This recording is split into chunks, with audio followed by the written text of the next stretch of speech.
Isomerism in coordination compounds.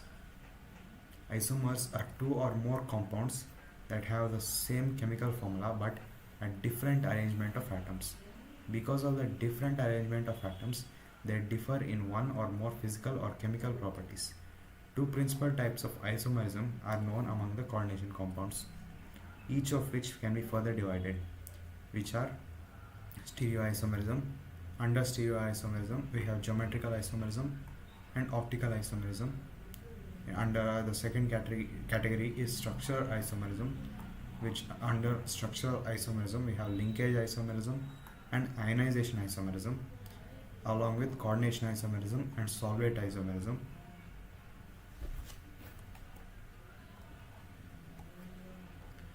Stereoisomers have the same chemical formula and chemical bonds, but they have a different spatial arrangement, which can be either geometrical arrangement isomerism, which they might be in different areas, like here where we see that Cl in the PT Cl2 and NH3 twice. Here Cl, two Cl atoms are one side, but here they are opposite. In this case we call it as cis geometric isomerism. In this case we call it as trans geometric isomerism. This is in case of spatial arrangement. And optical isomerism, we will see stereoisomers have the same chemical formula and chemical bonds, but they have different spatial arrangement. Structural isomers have different bonds. A detailed account of these isomers are given below.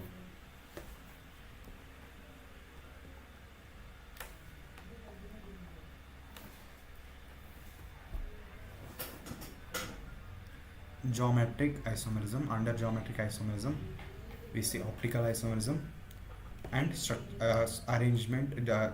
geometric isomerism we see. Under stereoisomerism we see geometric isomerism and optical isomerism. Under geometric isomerism, this type of isomerism arises in heteroleptic complexes. If all the ions or all the ligands are of the same type, then there is no chance of geometric isomerism. And this is another way of saying is that this geometric isomerism arises in heteroleptic or a complex containing different kinds of ligands due to different possible geometric arrangement of the ligands. Important example of this behavior are found with coordination compounds, coordination numbers 4 and 6 in a square planar complex formula Mx2L2, where X and L are ligands and unidentate ligands. The two ligands X may be arranged adjacent to each other, in this case in cis isomer, or opposite to each other in a trans isomer, like this and like this, and X. Other square planar complexes of the type MABXL, where A, B, XL are unidentates. Here this is also a heteroleptic complex, but here we had two types of ligands. In case of MABXL, we have 4 types of ligands.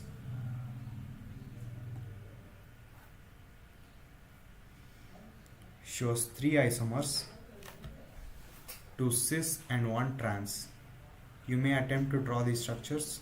Such isomerism is not possible for a tetrahedral geometry, but similar behavior is possible in octahedral complexes of formula Mx2L4, in which two ligands X may be oriented cis or trans to each other. Let's again. Other square planar complex of the type MABXL, where ABXL are unidentates, show 3 isomers, 2 cis and 1 trans. You may attempt to draw these structures. Such isomerism is not possible for a tetrahedral geometry, but similar behavior is possible in octahedral complexes of formula Mx2L4.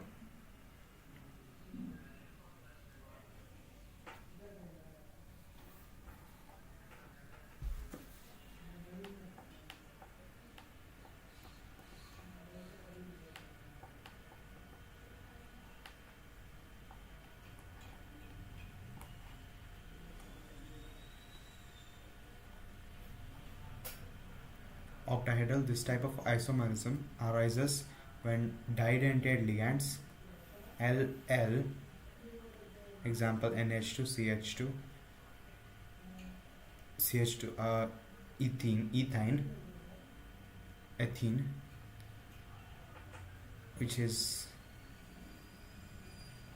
ethane 1,2 diamine, are present in complexes of formula MX2 L twice, L bonded L twice.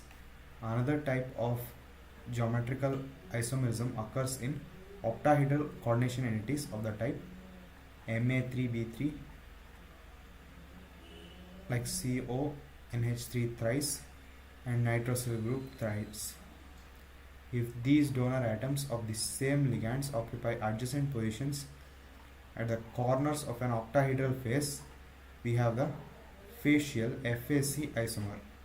When the positions are around the meridian of the octahedron, we get the meridional MER isomer. Let's read again.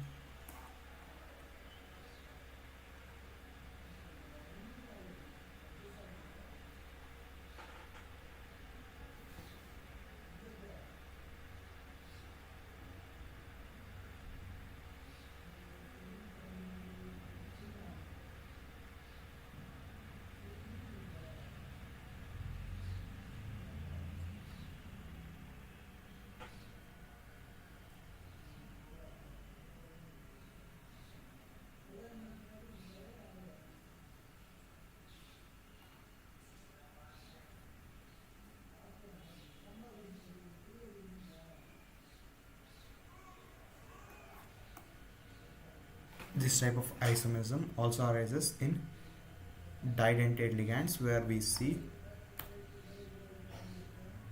a tetrahedral. Here they are talking about tetrahedral structures, tetrahedral geometry.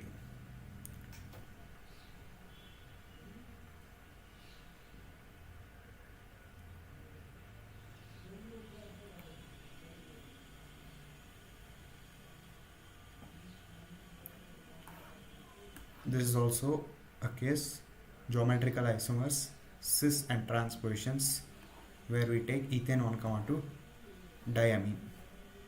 Another type of geometric isomers occurs in octahedral coordination entities of the type metal ligand thrice, one ligand thrice and another ligand also thrice. In case of NH3 thrice, cobalt NH3 thrice and nitrosyl thrice. If three donor atoms of the same ligand occupy adjacent positions at the corner of an octahedral face, we have a facial FAC isomer. When the positions are around the meridian of the octahedron, we call it as meridional MER isomer. Here we see we have all of them at one of the face of the octahedral. Here as well we have them, all the same ligands are adjacent to each other. This is what we call the facial isomerism. And here we have meridional or MER isomerism.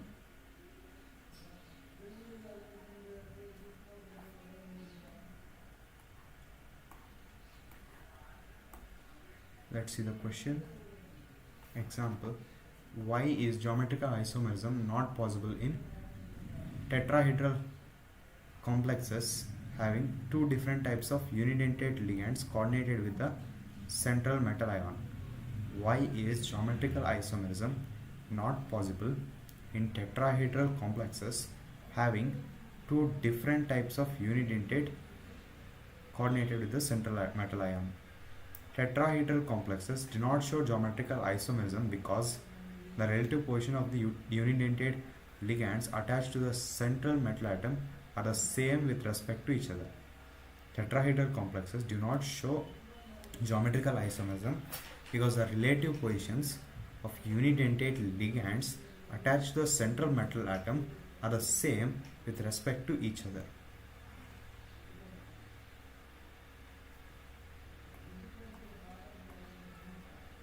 The next part under stereoisomerism is optical isomerism. Optical isomers are mirror images that cannot be superimposed on one another. These are called as enantiomers. The molecules or ions that cannot be superimposed are called chiral. The two forms are called dextro and levo.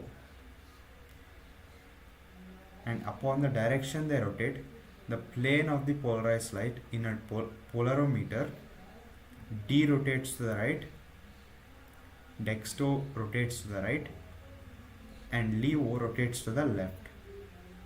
Optical isomerism is common in octahedral complexes involving bidentate or didentate ligands. Optical isomers D and L.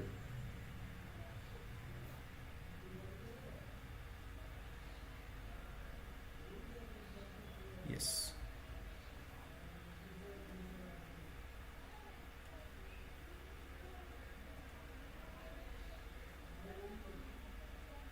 In a coordination entity of the type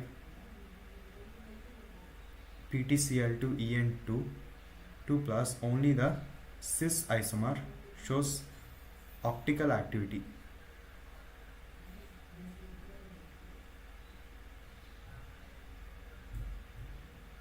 Let's read about optical isomers once more. Optical isomers are mirror images that cannot be superimposed on one another. These are called enantiomers.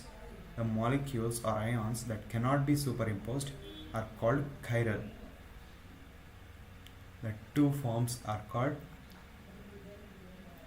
dextro and levo rotatory depending on direction they rotate. The plane of polarized light in a polarimeter. D rotates to the right and levo rotates to the left. Optical isomerism is common in octahedral complexes involving didentate ligands.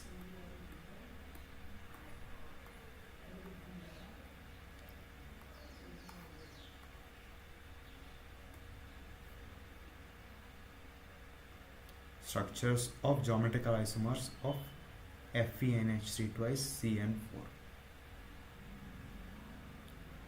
Geometrical isomers where we can draw, where this is a, we can call it a phase isomer. Wait, no.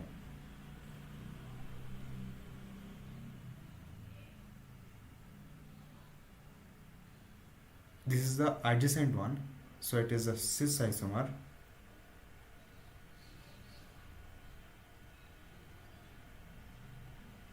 And in this case, where they are opposite, we call it as trans isomerism.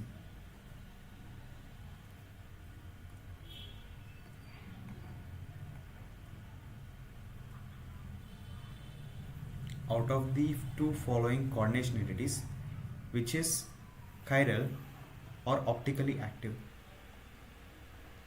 A. Cis CrCl2 oxalato twice, or trans CrCl2 oxalato twice. Oxalato is a didentate ligand.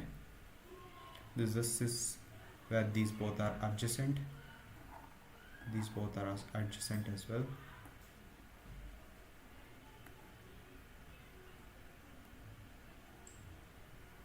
Here these are opposite, so it is a trans isomer. Here, if we take this as a mirror image, we cannot superimpose it on one another. As such, out of the two, option A is chiral optically active.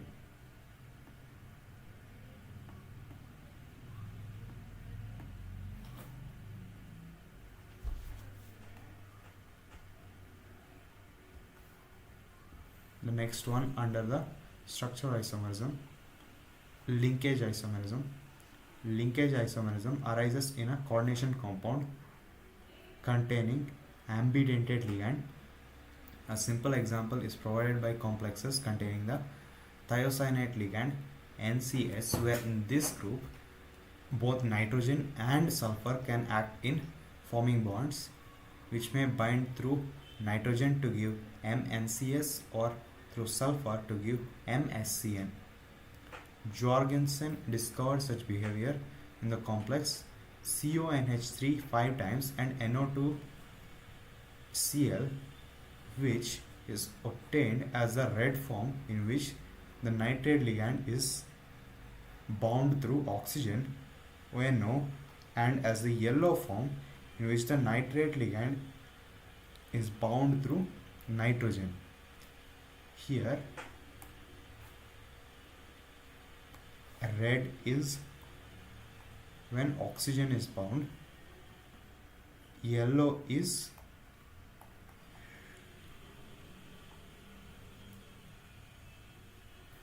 when nitrogen is bound. Coordination isomerism. This type of isomerism arises from the interchange of ligands between cationic and anionic entities of different metal ions present in a complex.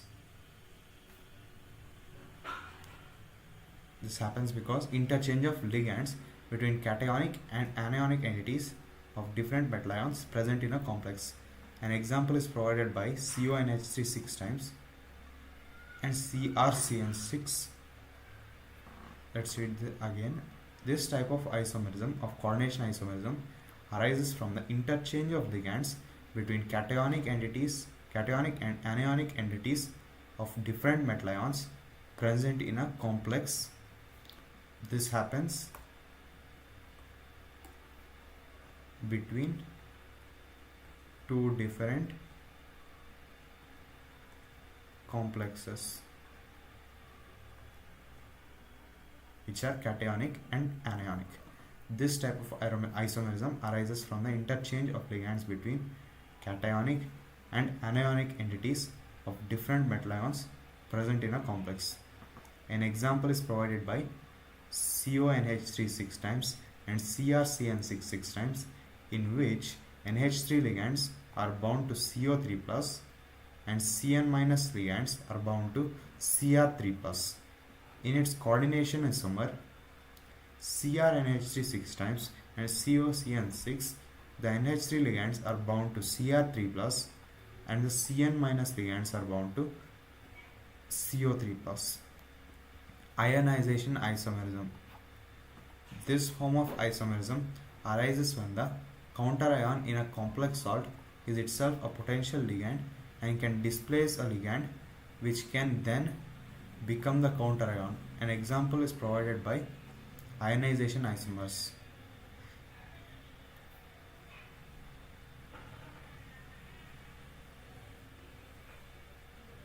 CONH3 5 times and SO4 with Br.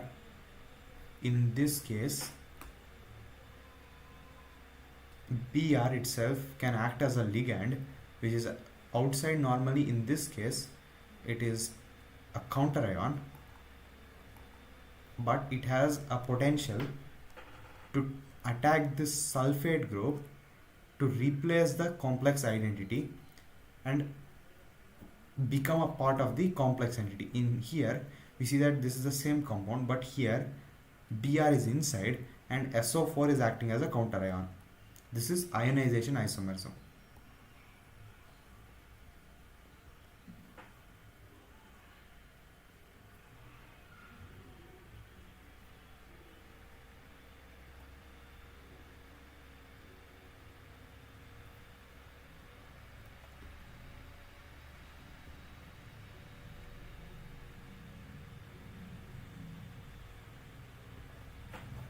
Next is solvate isomerism. This form of isomerism is known as hydrate isomerism in case where water is involved as a solvent. This is similar to ionization isomerism. Solvate isomers differ by whether or not a solvent molecule is directly bonded to the metal ion or merely present as a free solvent molecule in the crystal lattice. An example is provided by the aqua complex CrH2O6 Cl3 violet, and its solvent isomer CrH2O5 Cl and Cl2H2O, which is gray green in color. Let's see it again. This form of solvate isomerism is also known as hydrate isomerism, in case where water is involved as a solvent. This is similar to ionization isomerism. Where we saw that the counterion is becoming a part of the complex, whereas a part of the complex, a ligand in the complex, is turning into a counterion. It is similar to ionization isomerism.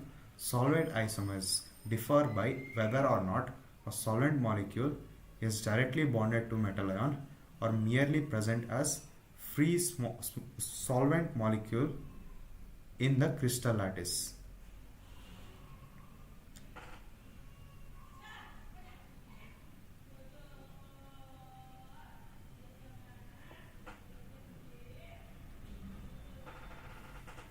It is solvent isomers differ by whether or not a solvent molecule, in hydrate isomerism case it is water, is directly bonded to the metal ion, central metal ion, or merely present as a crystal lattice, as a solvent molecule in the crystal lattice.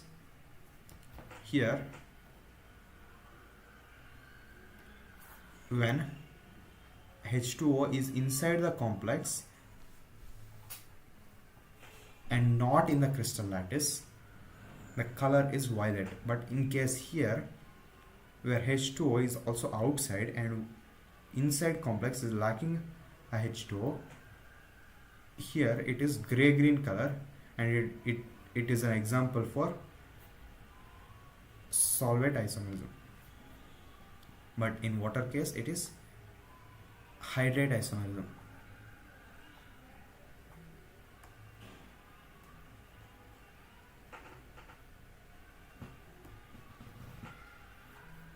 Indicate the types of isomerism exhibited by the following complexes and draw structures of these isomers.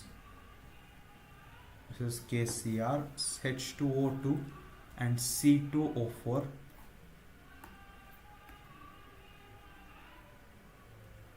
Here there are 4 ligands and 2 types of ligands. In this case there is no isomerism. Yes, and here there are 3 molecules of the bidentate ethane diamine. It can show other types of isomerism. And going to the next question,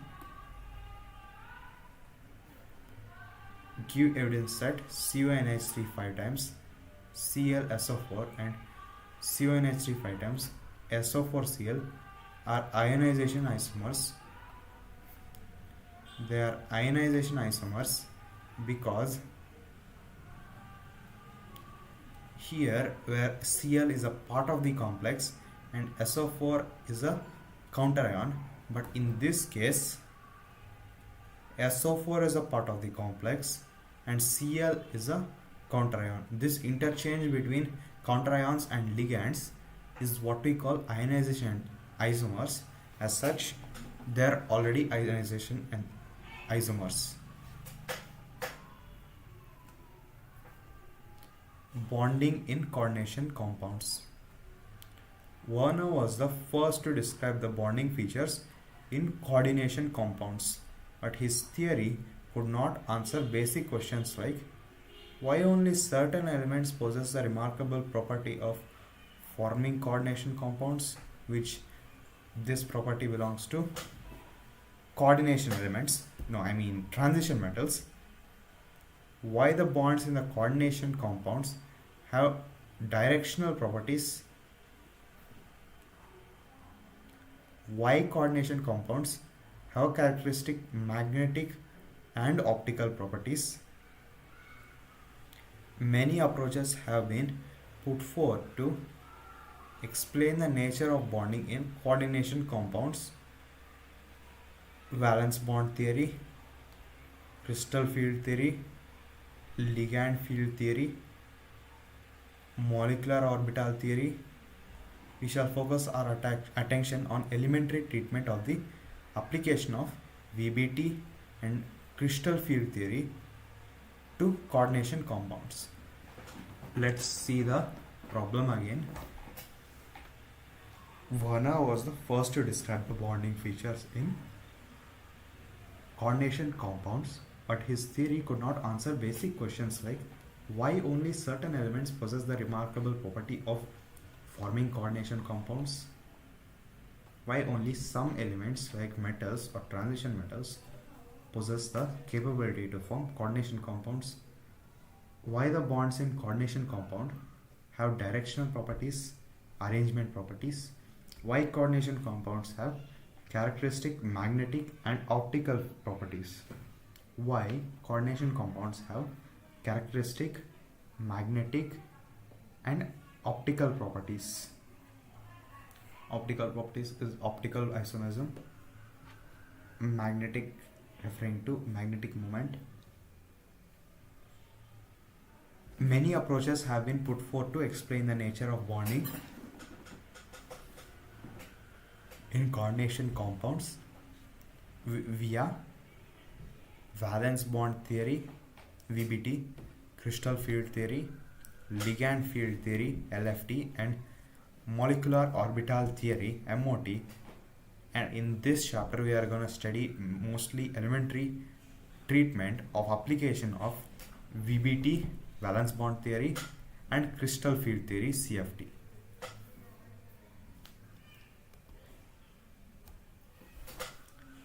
The first is valence bond theory. According to this theory, the metal atom or ion under the influence of ligands can use its n-1d, ns, np or ns, np, nd orbitals for hybridization to yield a set of equivalent orbitals of definite geometry such as octahedral, tetrahedral, square planar, and so on. These hybrid orbitals are allowed to overlap with ligand orbitals that can donate electron pairs for bonding. This illustrated by the following example. Let's read the theory again. The metal atom or ion under influence of ligand can use its ns, np, and nd orbitals for hybridization to yield a set of equivalent orbitals of definite geometry such as tetrahedral, octahedral, square planar, and so on. These hybridized orbitals are allowed to overlap with ligand orbitals that can donate electron pairs for bonding. This is illustrated by the example. Number of orbitals and types of hybridization.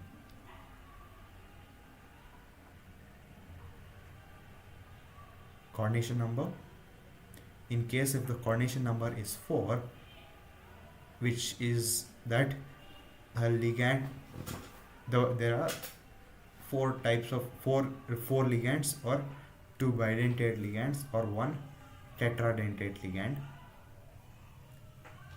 Type of hybridization, it will be sp3 or dsp2. In case of sp3, the structure will be tetrahedral. If 1 s and 3 p orbitals are hybridized, then the structure will be tetrahedral. But in case if 1 d orbital, 1 s orbital, and 1 p orbital are hybridized, then the geometry will be square planar to avoid repulsion. And when it is 5, we can get sp3d, which will have a geometry of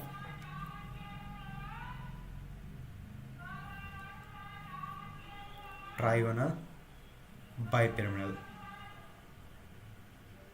6 sp3d2 octahedral and another case D2sp3, which is also octahedral. The valence bond theory is basically saying that the metal atom will use its ns, np and nd orbitals for hybridization to form equivalent hybridized orbital which will overlap with the ligands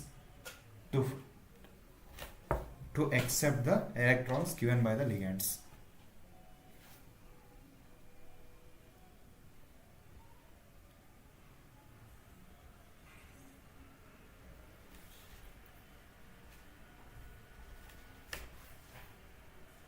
It is usually possible to predict the geometry of a complex from the knowledge of its magnetic behavior on the basis of valence bond theory.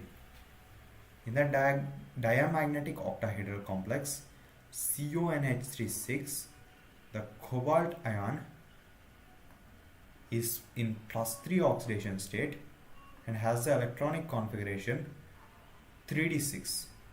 The hybridization scheme is shown in the diagram.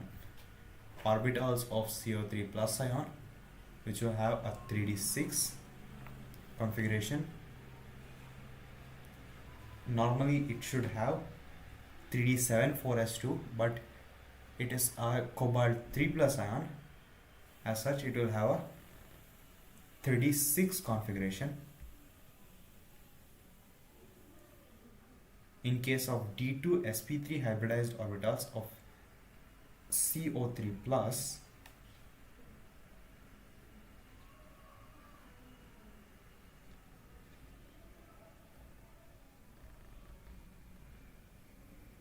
it is seen that here we have 4 half-filled or single-filled orbitals and 1 fully filled orbitals and a total of 6 electrons.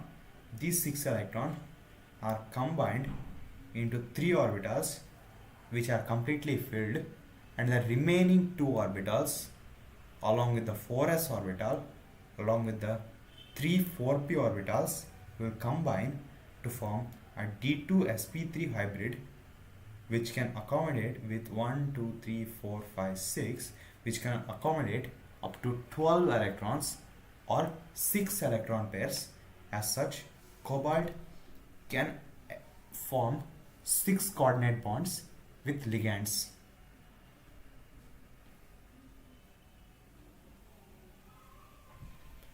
In this case, CONH36, this will be the d orbital where electrons are completely filled, and these are the hybrid orbitals where NH3 donated, each NH3 donated a pair of electron and 6 NH3 donated 6 pairs of electron, which will completely fill the hybrid orbital.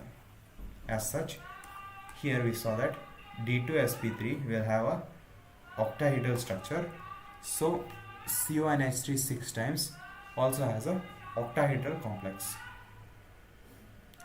which we can, this one we can call it as inner orbital or low spin complex.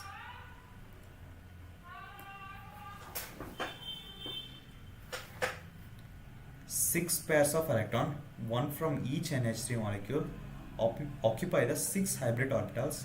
Thus the complex has octahedral geometry and is diamagnetic because absent of unpaired electron.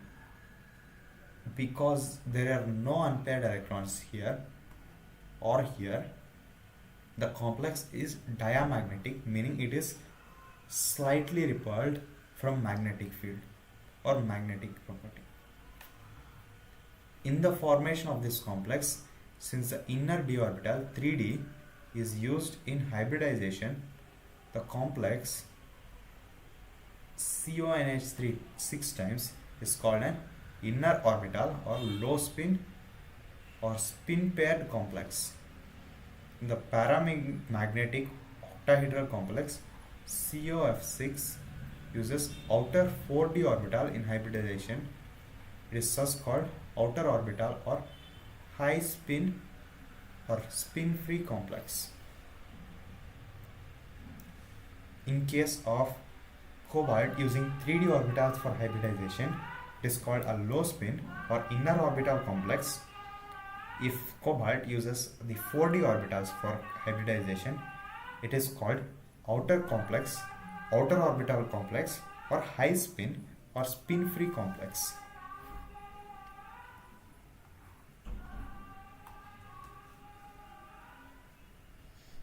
Orbitals of CO3 plus ion.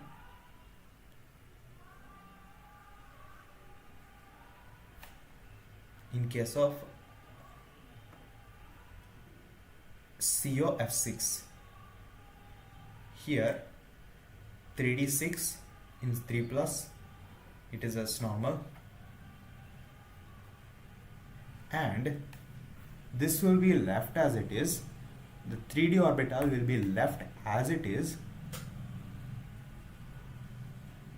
but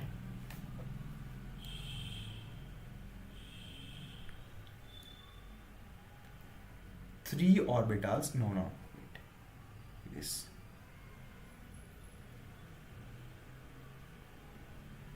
it is two orbitals, 2d orbitals from the 4d shell, a 4d orbit or orbital, or the 4d subshell will be taken along with 3 4p orbitals and 1 4s orbitals will combine to form the sp3d2 hybrid, which is what we call the outer orbital complex or high spin complex. The 6 pairs of electrons from the fluoride ions are kept in this orbit, but we see that in this case we still have 4 unpaired electrons. As such, this complex will be magnetic. In the above case, where we saw that every orbital is completely filled, the magnetic property was diamagnetic. But here, since we have 4 unpaired electrons, we can calculate the magnetic moment, which will be 4.7 or 8 approximately, and it is paramagnetic. This complex is paramagnetic. And in case of NiCl4 tetrahedral complexes, here these are the orbitals which has a 3d8 configuration. For nickel 2 plus, the normal configuration for nickel is 3d8 4s2, but since it is a 2 plus ion, the configuration will be 3d8 only. And in this case, the 4s orbitals and 4p orbitals will merge to form 4 sp3 hybrid orbitals. This will contain 4 pairs of Cl minus electrons, which we get from the ligands. And this as well, having 2 unpaired electrons, will be showing magnetic property.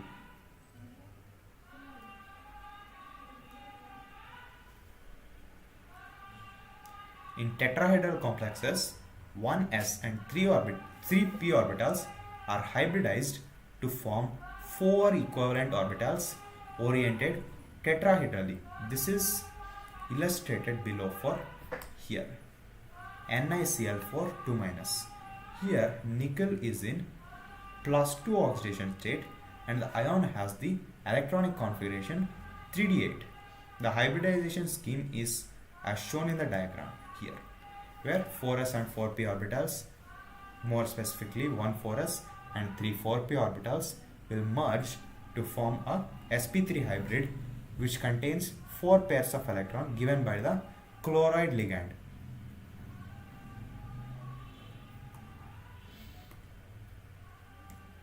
Each Cl minus ion donates a pair of electrons. The compound is paramagnetic since it contains 2 unpaired electrons. Similarly, NiCO4 has tetrahedral geometry, but it is diamagnetic. Since nickel is in 0 oxidation state, and contains no unpaired electron.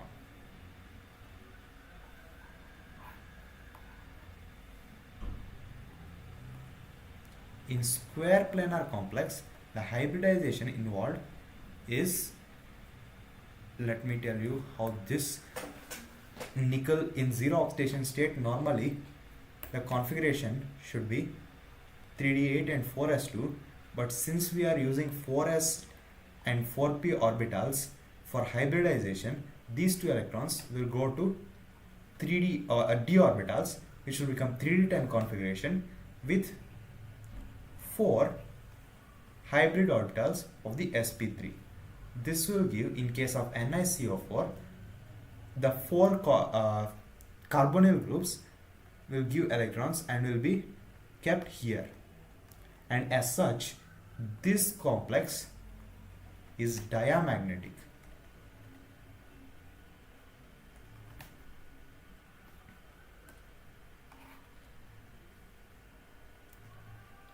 In square planar complexes, the hybridization is a dsp2, 1 d orbital, 1 s orbital and 2 p orbitals.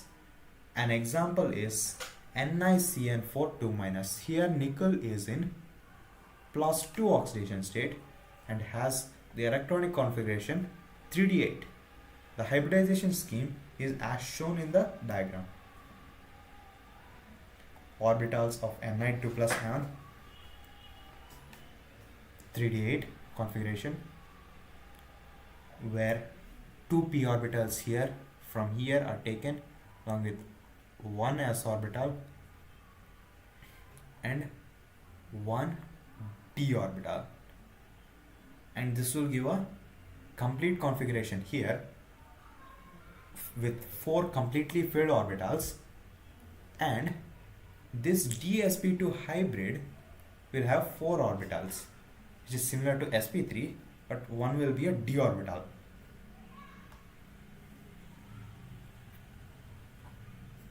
This is a low spin complex or inner orbital complex, because we are getting this d orbital from the 3D shell or 3D subshell, and the 4 pairs of electrons which the nickel will receive from the cyanide ions will be stored in this complex here.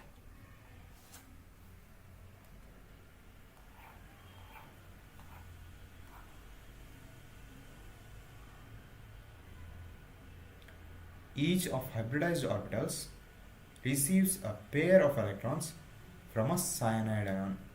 The compound is diamagnetic, as evident from the absence of unpaired electron.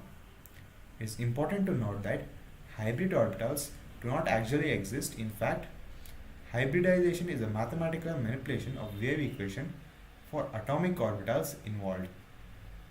Basically, orbitals are places where electromagnetic electron density is found to be the highest. As such, there is no actual orbitals. If there are no orbitals, actual material orbitals, there is even no mixing of these material orbitals.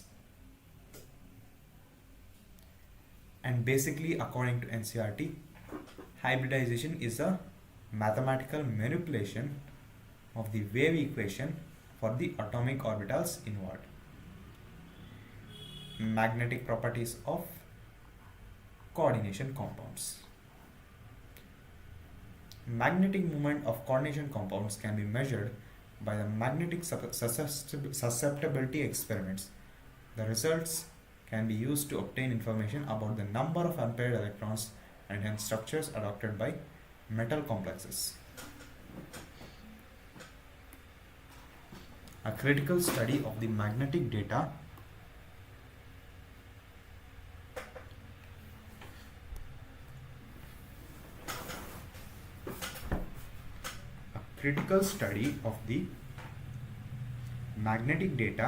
of coordination compounds of metals of the first transition series reveals some complication 3D series for metal ions with up to 3 electrons in the d orbitals, like Ti3+,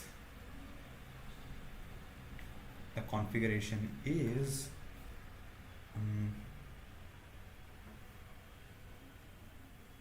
for scandium it is 3d1 4s2,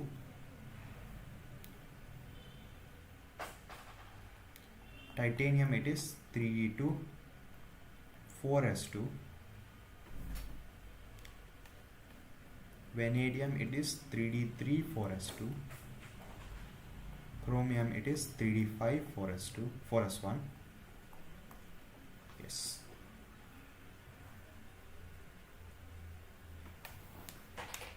A critical study of magnetic data of coordination compounds of metals of the first transition series reveals some complications for metals with up to 3 electrons in the d orbital, like Ti3 plus, which has only 1 electron in the d orbital, and vanadium 3 plus. They gave the configuration here as well. Ions with up to 3 which contain less than 3. In titanium 3 plus there is only 1 electron, and vanadium 3 plus 2 electron, and chromium 3 plus 3 electrons. A critical study of magnetic data of the coordination compounds of metals of the first transition series reveals some complications for metal ions with up to 3 electrons in the d orbitals, like titanium 3 plus only 1 electron, vanadium 3 plus 2 electron, and chromium 3 plus 3 electron. 2 vacant d orbitals are available for octahedral hybridization with 4s and 4p orbitals. Here we have if only 2 electrons in these states, if only up to 3 electrons are there, the configuration for it will be something like this. And if we have 2 vacant orbitals, these two available for octahedral hybridization, which is sp3d2 or d2sp3, are available for octahedral hybridization along with 4s, 1 4s and 3 4p orbitals. 2 vacant d orbitals are available for octahedral hybridization with 4s and 4p orbitals. The magnetic behavior of these free ions and their coordination unities is similar.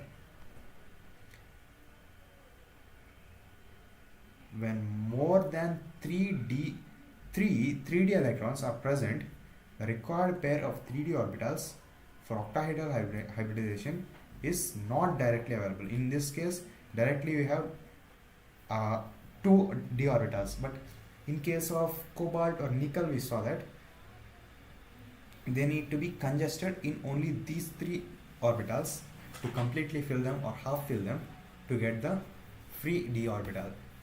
But here they are directly available. When more than 3d electrons are present, the required pair of 3d electrons for octahedral 3d orbitals for octahedral hybridization is not directly available as a consequence of Hund's rule. Thus, because Hund's rule says that we should first singly fill all the orbitals. Thus, for D4, in case of Cr2 plus or Mn3 plus, D5 for Mn2 plus and Fe3 plus, D6 for Fe2 plus or CO3 plus, cases of a vacant pair of d orbitals result only by pairing of 3d electrons, which leaves 2, 1 and 0 unpaired electrons. In these cases, it will leave either 2, 1 or 0 unpaired electrons, which we do not. We need free orbitals, but if there are unpaired electrons or paired electrons, which means the orbitals are occupied.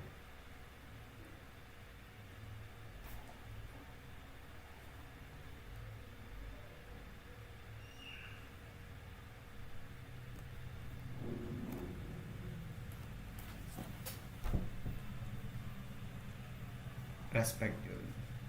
The magnetic data agree with the maximum spin pairing in many cases, especially with coordination compounds containing D6 ions. Let's see it again. The magnetic data agrees with maximum spin pairing in many cases. The electrons in the orbitals pairing together. However, with species containing D4 and D5 ions, there are complications. MnCN6 3- has magnetic moment of 2 unpaired electrons, while MnCl6 has a paramagnetic moment of 4 unpaired electrons. FeCN6 has a magnetic moment of single unpaired electron, while FeF6 has a paramagnetic moment of 5 unpaired electron. COF6 3- is a paramagnetic with 4 unpaired electrons, while COC2O4 thrice is diamagnetic with completely filled orbitals. This apparent anomaly is explained by valence bond theory in terms of formation of inner orbital and outer orbital coordination entities. MnCN6 3-, FeCN6 3-, and COC2O4 3-, are inner orbital complexes, meaning the 3D orbital is used for 3D orbital, 3D subshell is used for bonding. As such, they will have considerably less magnetic property, where we saw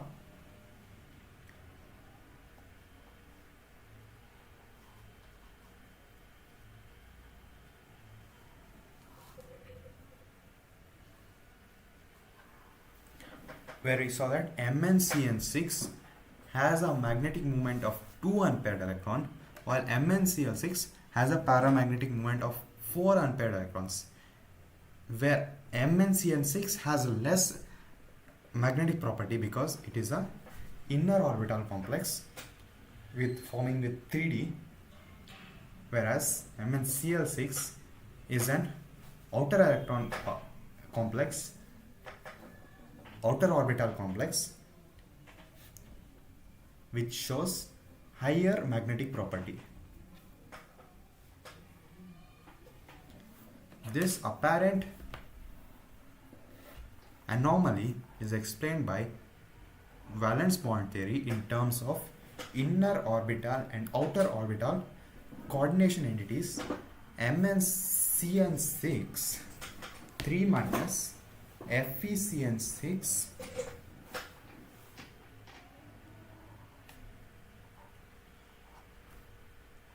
are inner orbital complexes involving D2sp3.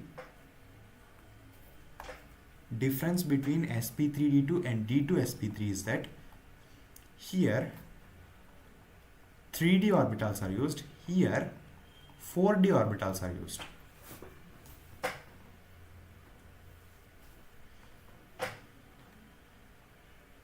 Are inner orbital complexes involving D2sp3 hybridization. The former two complexes are paramagnetic and the latter diamagnetic. On the other hand, MnCl6 3- and FeF6 3- and COF6 3- are outer orbital complexes involving sp3d2 hybridization and are paramagnetic, corresponding to 4, 5 and 4 unpaired electrons.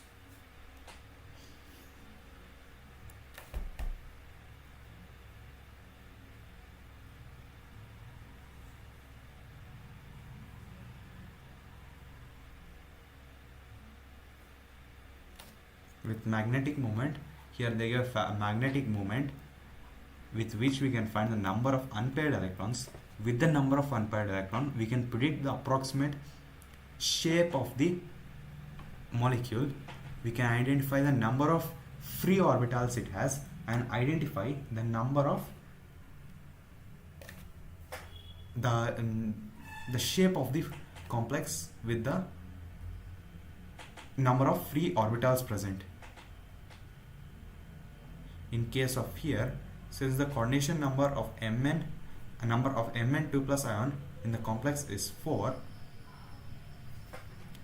it will either be tetrahedral sp3 hybridization or square planar dsp2 hybridization. But the fact that the magnetic moment of complex ion is 6 or approximately 5.9 should be tetrahedral in shape rather than square planar because of the presence of 5 unpaired electrons in the d orbital.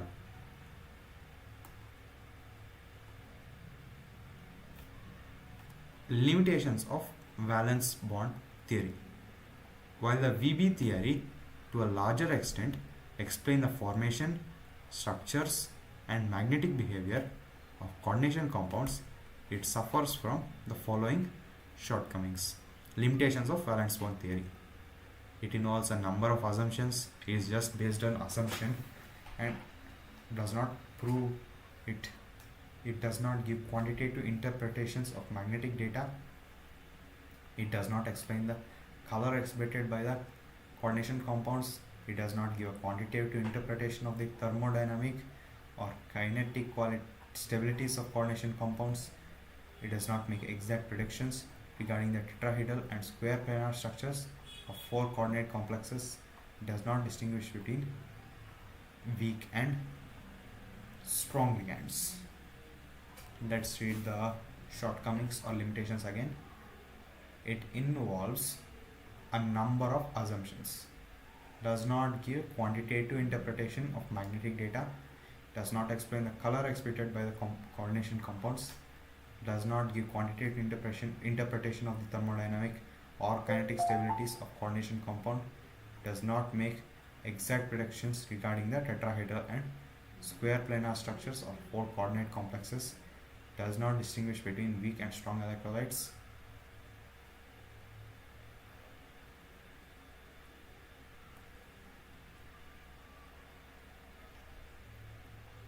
crystal field theory. The crystal field theory CFT is an electrostatic model which considers the metal ligand bond to be ionic arising purely from electrostatic interactions between the metal ion and the ligand. Let's read the statement again. The crystal field theory is an electrostatic model which considers the metal ligand bond to be ionic arising purely from electrostatic interactions between the metal ion and the ligand. Let's read the definition for VBT once. In VBT we saw that the definition was, according to the VBT theory, the metal ion or metal atom or ion under the influence of ligand uses its d, n, p and s, p and d orbitals for hybridization, which these hybridized orbitals are involved in accepting the electrons from the ligands. Basically revolves around hybridized orbitals, at least in this elementary basis.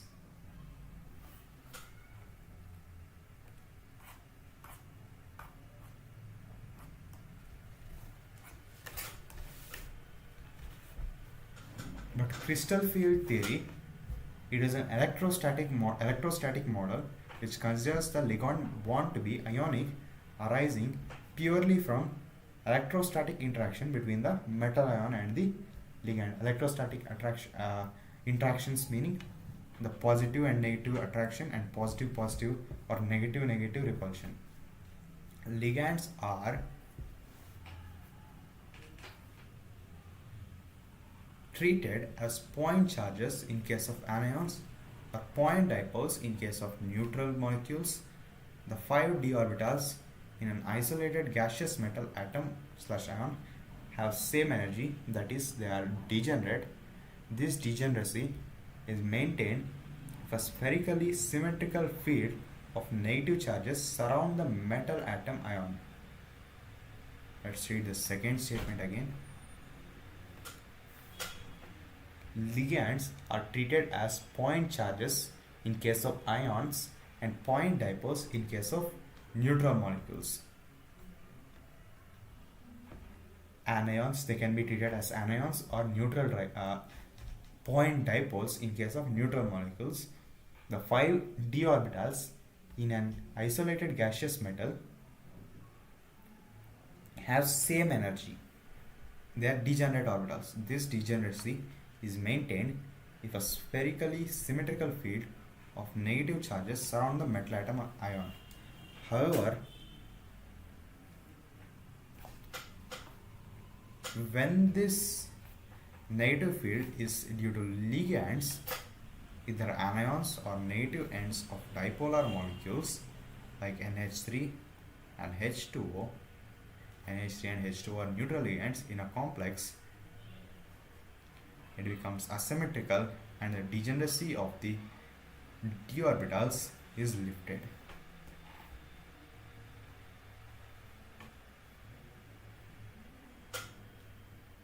Let's read the statement from the start again.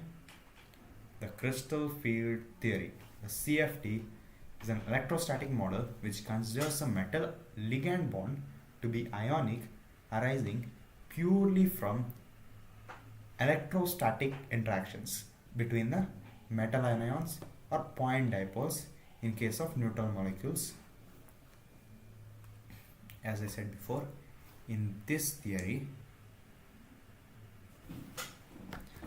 as for how much I read here,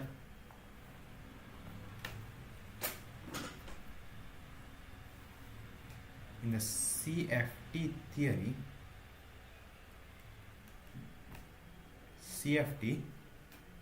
it is based on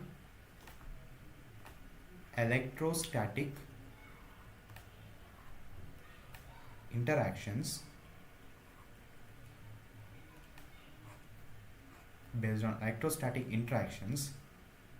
where we see that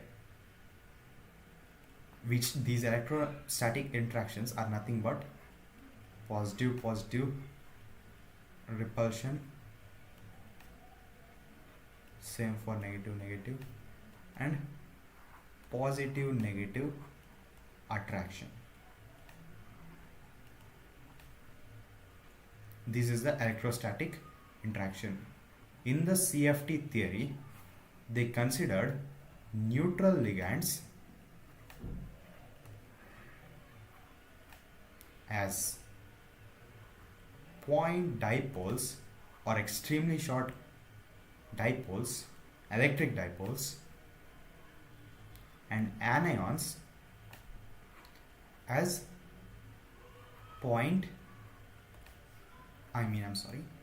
it is negatively charged. No, wait.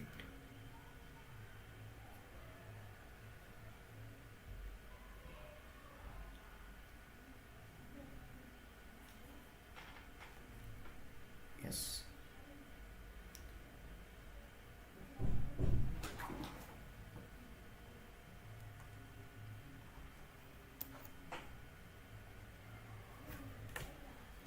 Anionic ligands are treated as point charges and neutral ligands are treated as extremely short or point dipoles.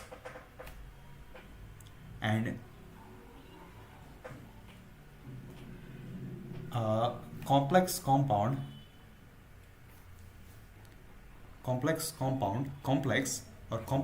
we treat it as a positive point charge surrounded by negative charges or anions, or the negative ends of dipoles. this is the how they treat a complex or coordination compound with CFT or crystal field theory. A point charge surrounded by a field of negative charges, which can be from anionic ligands or the negative parts of a dipole.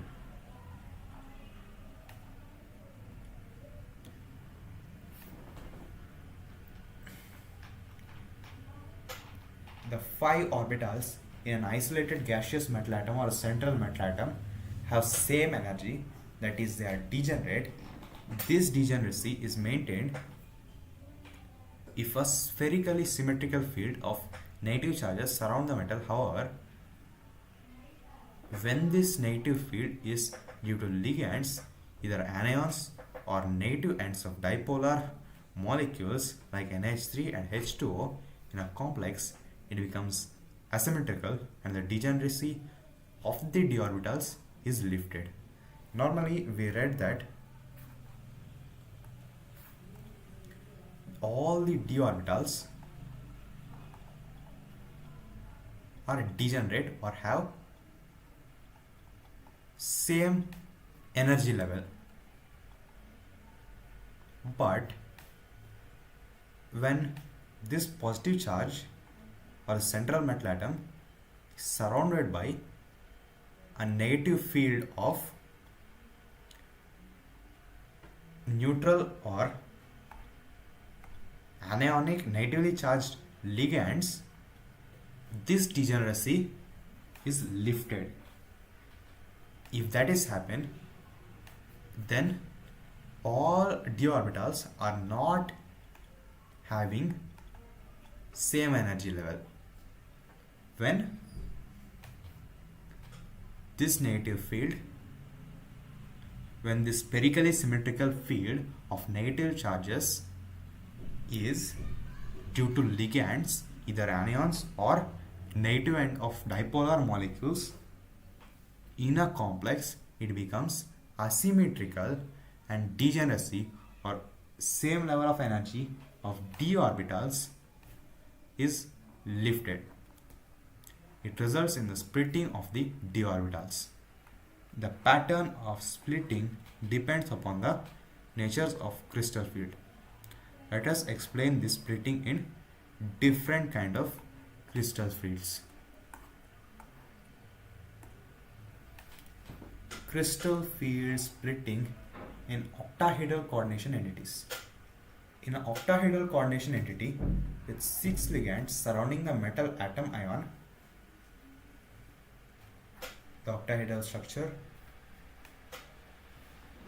let's just continue that. In an octahedral coordination entity with 6 ligands surrounding the metal ion or atom, there will be repulsion between the electrons in the metal d orbitals and the electrons or negative charges of the ligands. One more time, in an octahedral coordination entity with 6 ligands surrounding the metal atom, there will be repulsion between the electrons in the metal d orbitals and the electrons or negative charges of the ligands. Such a repulsion is more when the metal d orbitals is directed towards a ligand than when it is away from the ligand. Thus, dx square minus y, there are 5 different kinds of d orbitals, of which the d orbitals are double dumbbell shaped, except dz square orbital, which is along the z direction, which structure being something like this. This is the dz square. The dx square minus y square orbital also lies in the axes of the x and y. These orbitals have higher repulsion. Let's read the statement again. In an octahedral coordination compound entity, coordination entity with 6 ligands surrounding the metal atom or ion, there will be repulsion between electrons in metal d orbitals and electrons or negative charges or the ligands. Such a repulsion is more when the metal d orbital is towards the ligand than when it's away from the ligand.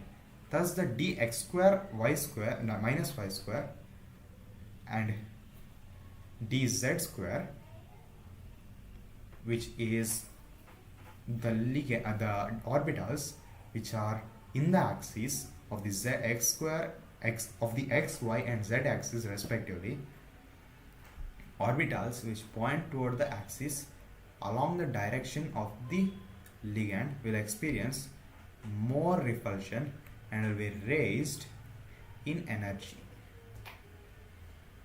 Let's read the statement again. An octahedral coordination entity with 6 ligands surrounding the metal atom ion, there will be repulsion between the electrons in metal d orbitals and the electrons or negative charges of the ligands. Negative repulsion. Such a repulsion is more when the metal d orbitals is directed towards the ligand. If the orbitals are in the axis, this axis is towards the ligand, it will be more in the direction of the ligand, as such more repulsion. Thus dx square and y square and dz square orbitals which point toward axis along the direction of the ligand will experience more repulsion and will be raised in energy. And the dxy, dyz and dxz which are directed between the axis will be lowered in energy in related to the average energy in the spherical crystal field. Thus, the degeneracy of the d orbitals has been removed due to ligand electron metal electron repulsion. In the octahedral complexes, to yield 3 orbitals of lower energy T2g,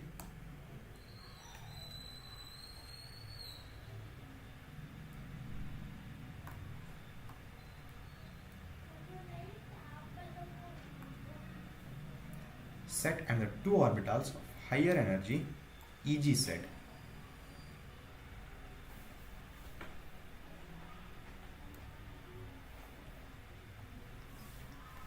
As the degeneracy is lifted,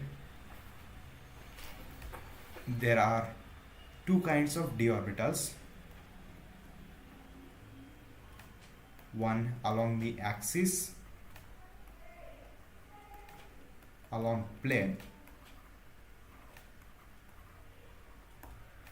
This will have lower energy as lower metal ligand electron and metal electron repulsion, and not directing towards the ligand.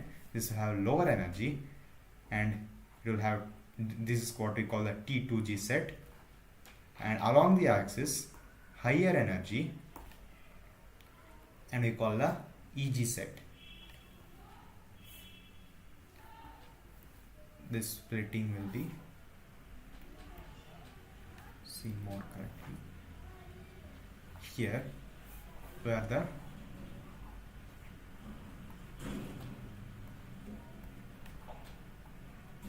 dxy, dyz, dzx, dx square hyphen y square, dz square. These are the orbitals where it will split into lower energy and higher energy orbitals,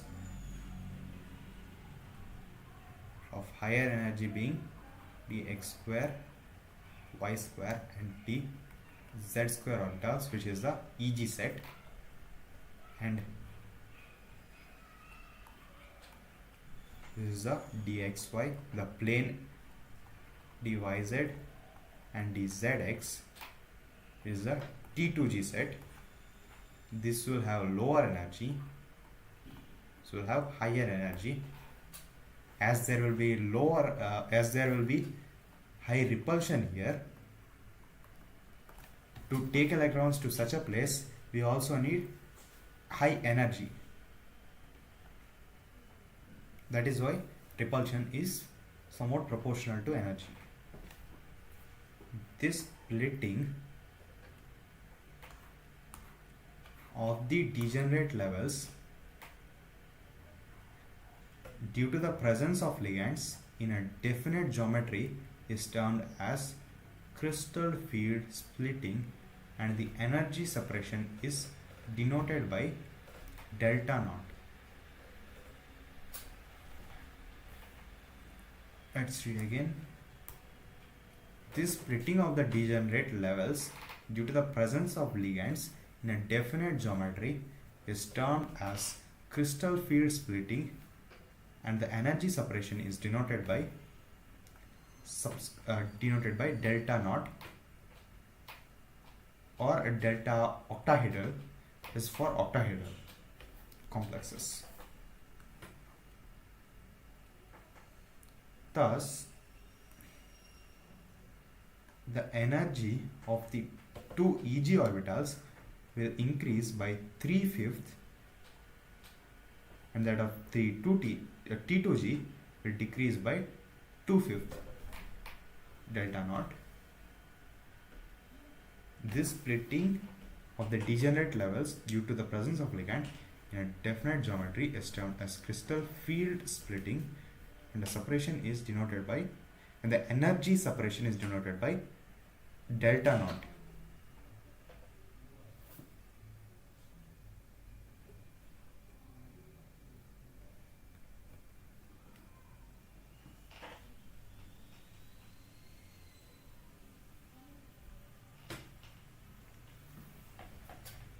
This delta naught represents the difference in energy for octahedral complexes.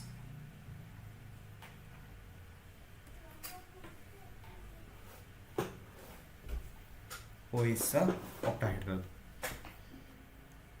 Let's see the diagram. Free metal ion all will have degenerate level, or all will have same energy, and this is the metal ion surrounded by the crystal field or a ligand in such a case. But in this case, where it's surrounded by equal and uniform spherical field or a spherical negative field, it will still, even though the energy is raised, it will be equal. It will be degenerate orbitals. But if this crystal field or the surrounding spherical sphere is made of ligands, then we see a 3/5 increase in the energy, or difference in the energy in the Eg orbitals, and 2/5 difference or delta difference in the T2G orbitals. This is the graph with increase of energy. The crystal field splitting delta naught depends upon the field produced by the ligand and charge on the metal ion. Depends on the field produced by the ligand and the charge on the metal ion. Some ligands are able to produce strong fields, in which case the splitting will be large, and whereas other produce weak fields and consequently result in small splitting of d orbital. In general, the ligands can be arranged in series in order of increasing field strength as given below. Field strength, basically let's read the statement again. The crystal field splitting or delta naught depends upon the field produced by the ligand and the charge on the metal ion. Some ligands are able to produce strong fields, in which case the splitting will be large, whereas other produce weak fields and consequently result in small splitting of the d orbitals. In generals, we are arranging it based on the strength, with I minus iodine producing the least field, the smallest field, followed by bromide and SCN along with chloride, thiocyanate, chloride, sulfate, and with the highest field produced by carbonyl, cyanide, 1,2 diamine, ethane diamine, with carbonyl, 1,2 ethane diamine, and cyanide having producing the strongest field, whereas iodine, bromine, and thiocyanate groups producing the weakest fields. Such arrangement is termed as spectrochemical series. It is an experimentally determined series based on the absorption of light by complexes with different ligand. Let us assign electrons in the d orbitals of metal ion in the octahedral coordination entities. Obviously, the single d electron occupies one of the lower energy T2g orbitals in D2 and D3 coordination entities. The d electrons occupy the T2g orbitals singly in accordance with the Hund's rule. For D4 ions, two possible patterns of electron distribution arise. Fourth electron could either enter the T2g level and pair with an existing electron, or enter the EG level, could avoid paying the price. It could avoid paying the price of pairing energy by occupying the EG level. Which of these possibility occurs depends on the relative magnitude of the crystal field splitting. If low energy difference, then instead of paying the price for pairing energy, the electron can occupy the unfilled orbital if the energy of separation is less. But if the crystal field is very high, the crystal field splitting is very high, this delta naught is very high value, then it would rather pair with the T2g orbitals. And the pairing energy P represents the energy required for electron pairing in a single orbital. The two options are: if the splitting is less than P, or the pairing energy, the fourth electron enters one of the EG orbitals, giving the configuration T2G3 EG1, ligands for which the splitting energy is less than P are known as weak field ligands and form high spin complexes.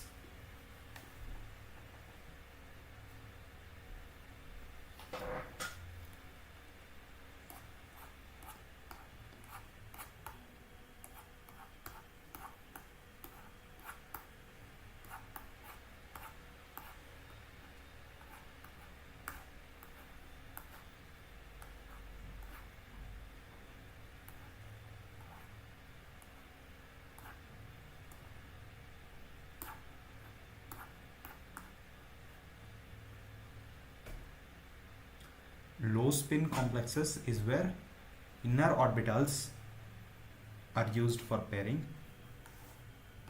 Yes, I understand.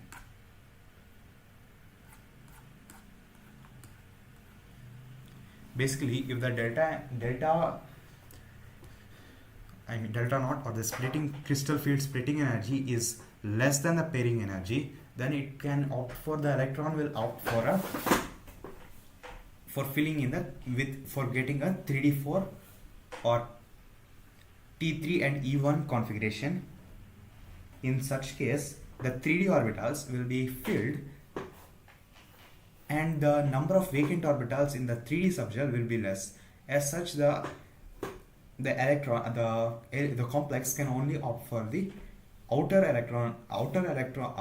orbital complexes or high spin complexes. That is why they said that these are known as weak field ligands and form high spin complexes.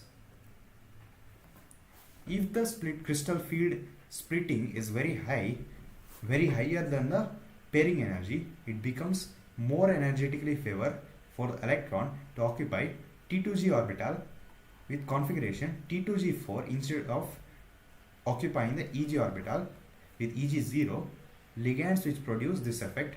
If that is the case and only the first three orbitals are occupied, in such a case The last two d orbitals in the 3D shell will be vacant. In such a case, it will form low spin complexes with inner orbital complexes, because the 3D subshell is capable of providing the necessary d orbitals for forming a complex. It can either be a square planar or an octahedral complex. In VBT, this was not defined, and there was only a difference as to why these electrons are formed, which is defined by the inner orbital and the outer orbital theories of the cases. And when this crystal field splitting is very high, we call the ligands which produce such a high crystal field splitting as strong field ligands, and these form low spin inner orbital complexes. Calculations show that D4 to D7 coordination entities are more stable for strong field as compared to weak field cases. In weak field cases, these metals cannot opt for inner orbital complexes, because in such a case the number of ligands it can form will be reduced, as there will be no vacant d orbitals.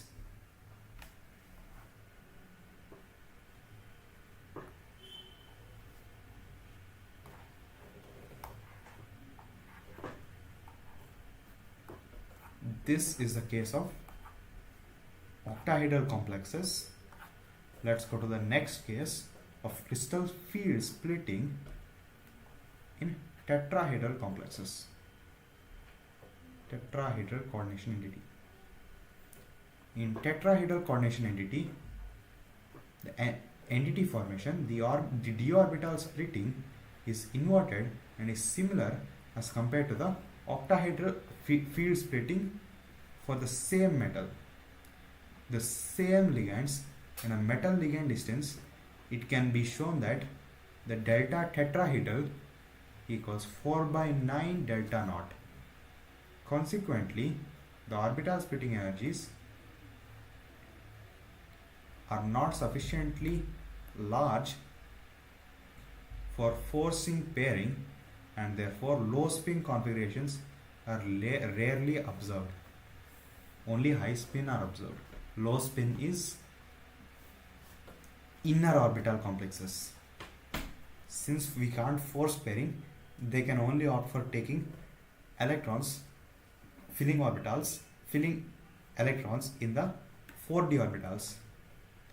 The G subscript is used for the octahedral and square planar complexes which have center of symmetry. Since tetrahedral complexes lack symmetry, G subscript is not used with energy levels. Here we don't use T2G and EG because tetrahedral complexes lack a symmetry which the octahedral complexes had. This is the d orbital free ion. When it is free, it is when it is surrounded by a spherical crystal field, the energy is increased, and this is the case when it is surrounded by tetrahedral crystal field, surrounded by ligands. In this case, the axis will have a higher energy compared to the axis orbitals will have a lower energy compared to the planar d orbitals. The splitting energy is similar here as well.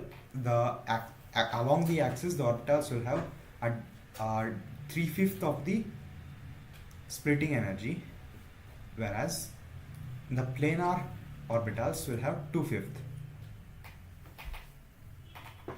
And the difference from the octahedral and tetrahedral structures will be 4/9. Let's read the paragraph again. In tetrahedral coordination entity formation, the d orbital splitting is inverted because we saw that T2 has the higher orbital like higher energy, where and E has the lower energy, which is inverted, and is smaller as compared to octahedral field splitting. In tetrahedral complexes, the splitting is not very high. The difference, the energy difference between the T2 and E orbitals, this is considered low, with being 4/9 of the delta splitting in octahedrals.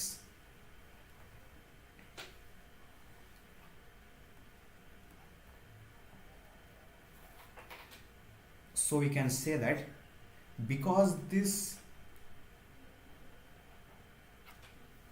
depends, this is the splitting, crystal field splitting is what makes the electron come forced to pair against filled subshell or filled shell. Let me explain.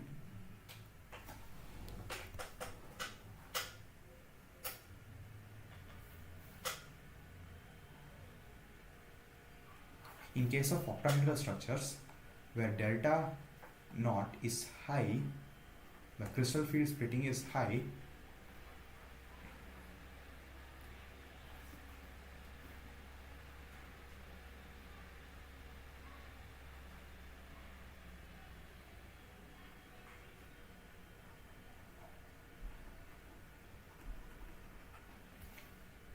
and when the crystal field splitting is high, these are the EG and the T2G orbitals. In this case, if this energy difference is very high, the electrons, this is the half-filled configuration for the T2G. If this is very high and it is this delta naught is greater than the pairing energy, the energy required to pair electrons. If there is one electron, we need some energy to add one more electron in this orbital. This is what we call pairing energy. If the crystal field splitting, the amount of splitting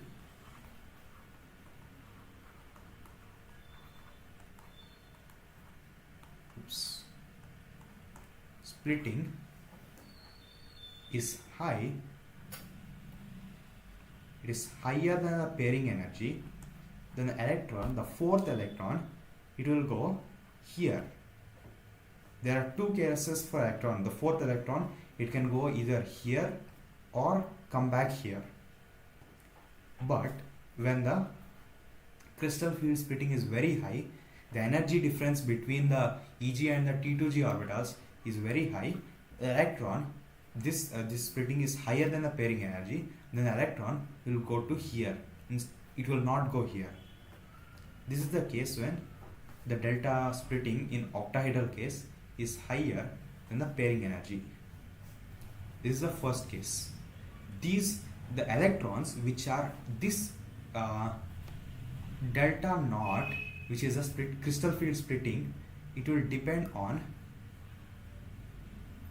the it is not proportionality sign. It will depend on one, charge on the cation or the ion, charge on ion. Second, it will depend on the crystal field produced by the ligand.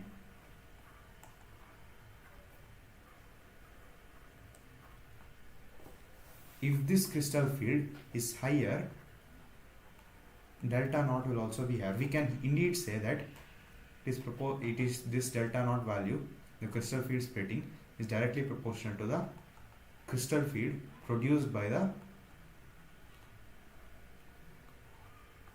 ligand.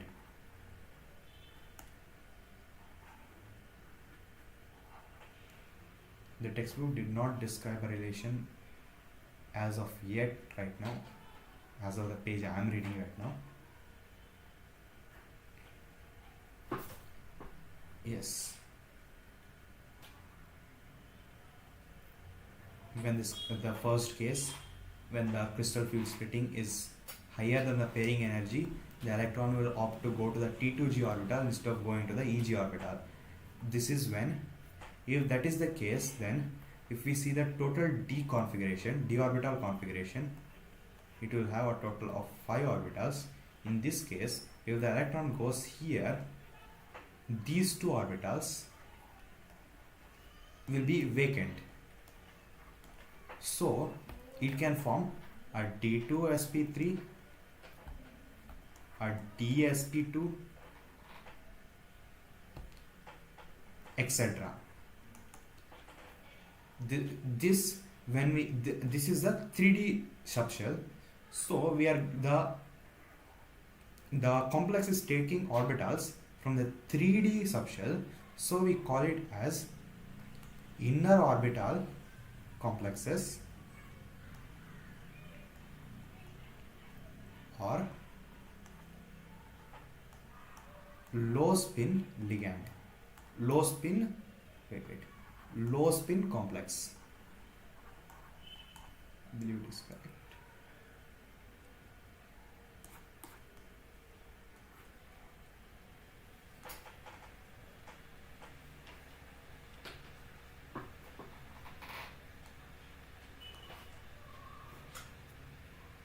Yes.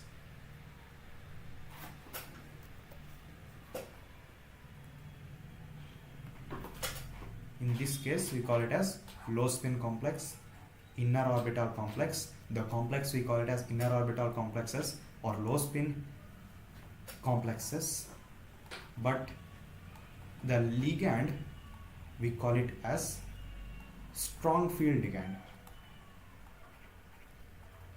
The name of the ligand is referred to as strong field ligand. The complex is referred to as inner orbital complex or a low spin complex. In another case,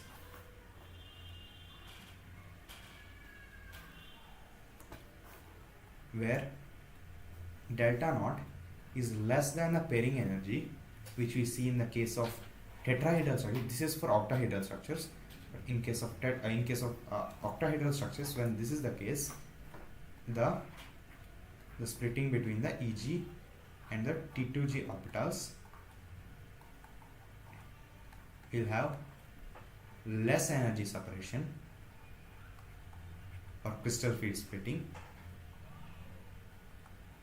As such, when this is a half field configuration of the T2G, then the electron will rather go here instead of coming here and forcibly pairing, as because the splitting energy is rather lesser than the pairing energy.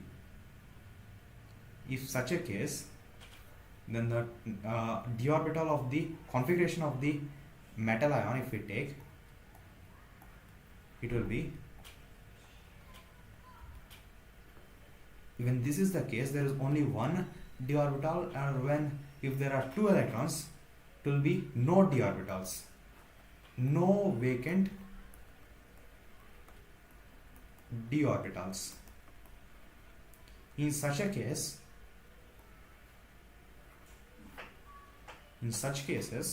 the metal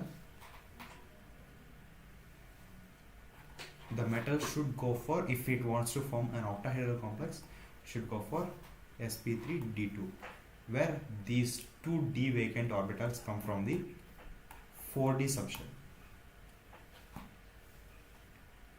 In case of tetrahedral geometry, in case of tetrahedral molecules where dt, the separation will be higher for the T2 orbitals. We do not call it T because there is no symmetry in tetrahedral structure. And the E, this will have higher energy, this will have lower energy. In this case, when the orbitals are filled, this energy, this separation also will be in most cases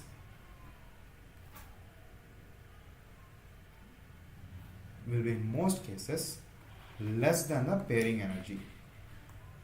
In octahedral case, we saw that there are 2 cases where octahedral can be greater, or the splitting crystal field splitting can be lesser than the pairing energy. But in this tetrahedral case, we see that most cases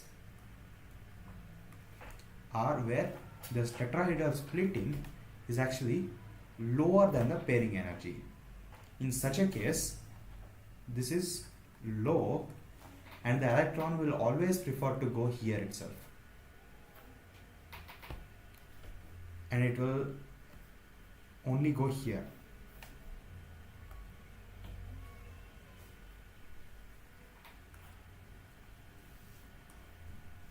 Let's see the tetrahedral coordination entities once again. In tetrahedral coordination entity formation, the d orbital splitting is inverted and is smaller as compared to the octahedral field splitting for the same metal, the same ligand and same metal ligand distances.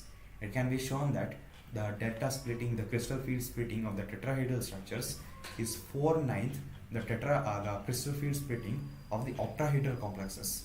Consequently, the orbital splitting energies are not sufficiently large enough for forcing pairing, and therefore low spin configurations are rarely observed. As I said, most cases will show high spin complexes where the pairing energy is always greater than the crystal field splitting. Low spin complexes are rarely observed. The G subscript is used for, here we use T2 and E itself, not T2G or EG. This is because G is a subscript used for octahedral and square planar complexes which have a center of symmetry. Since tetrahedral complexes lack a center of symmetry, G subscript is not used. The next main topic is, which comes under the crystal field theory, color in coordination compounds. Why the coordination compounds show different colors? In the starting itself, we saw where Werner observed that the cobalt, where we took cobalt chloride with NH3 in different concentration, this different amount of ammonia, the colors were different. Why this happens? In the previous unit, we learned that one of the most distinctive properties of transition metal complexes is their wide range of colors. This means that some of the visible spectrum is being removed from the white light as it is passed through the sample. So the light that emerges is no longer white. A white light, what we see is a mixture of, or a spectrum of, all the 7 visible colors or the visible spectrum. All these combined will form white light. If some of the spectrums in this whole white light spectrum is absorbed, then the color will not be white and will be different. The color of the complex is complementary to that which is absorbed. In this, if some of the spectrum is absorbed, then the total will be different from the absorbed one.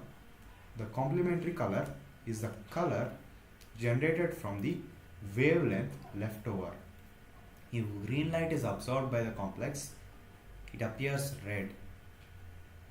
This table below gives the relationship of the different wavelength absorbed and the color observed.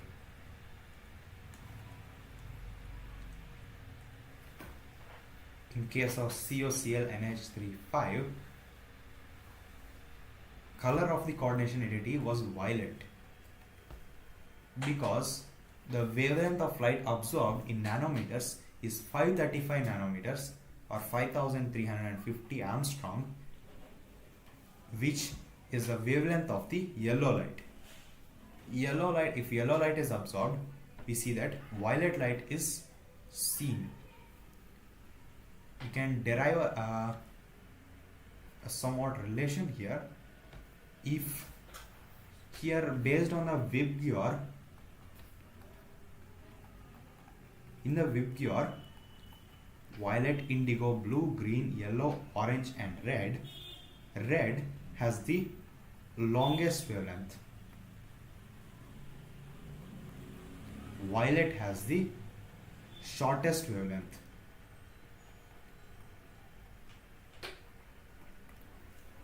and this, as we go through the word, the wavelength will increase, where if the light absorbed is yellow, which is of the high wavelength spectrum or the high wavelength part,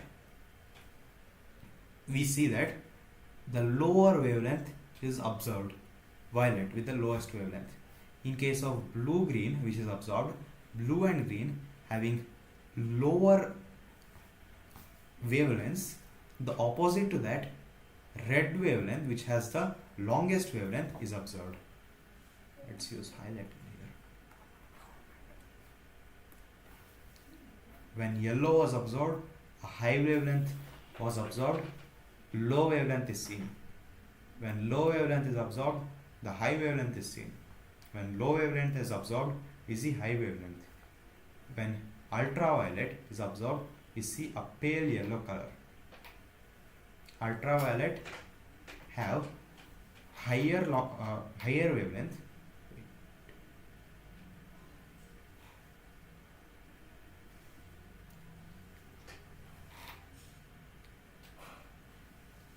The ultraviolet region has a lower wavelength than the visible spectrum.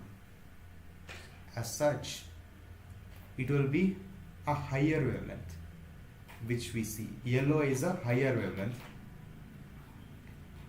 Red absorbed, we should get a low wavelength, so we will get blue.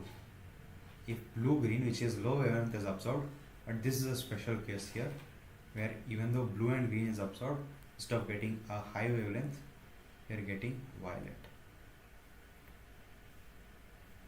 Based on this, you can remember coordination entity. In case of this, it absorbs. Even here, in the second case, it is blue green light here as well, and in the last case it is blue green light as here as well, but there is a 2 nanometer change in the wavelength. Maybe that is the reason it gives a different color. The color of the coordination entity depends on the light absorbed and the emissions of the electrons. When electrons jump from excited state, electron goes from excited state to ground state, it will emit light of certain wavelengths.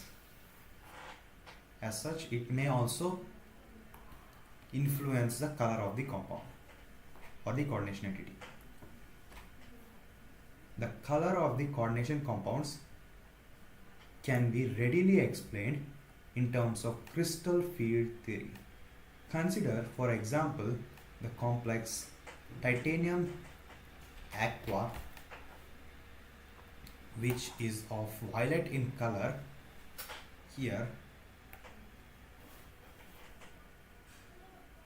this is an octahedral complex where a single electron,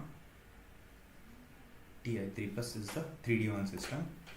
In the metal, d orbital is in T2g level in the ground state of the complex. The next higher state available for electron is the empty Eg level. If the light corresponding to the energy of the blue-green region is absorbed by the complex, it would excite the electron from T2g level to Eg level, T2g1 to Eg0 to T2g to Eg1. Consequently, the complex appears violet in color. The electron absorbing wavelength, and in the same case where an excited electron falling to the ground state will release wavelengths or electromagnetic light. In the same case, if a ground state electron absorbs energy, absorbs wavelength of a certain frequency, then it can get excited as seen here.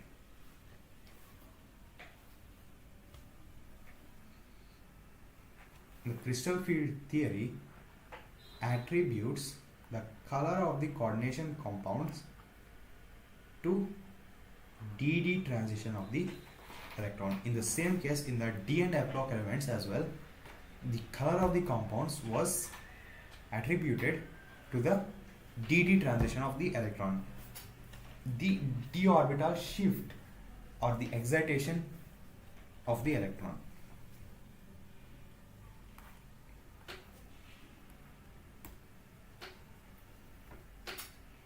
Transition of electron in the T2G, which is the ground state, it will take this h mu, which is the energy of light, where mu is the frequency and h is the Planck constant, and will enter the Eg level, which is the excited state. This arrow mark is nothing but the electron.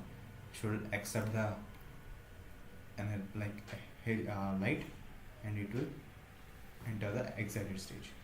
It is important to note that in the absence of a ligand, crystal field splitting does not occur, and hence the substance is colorless.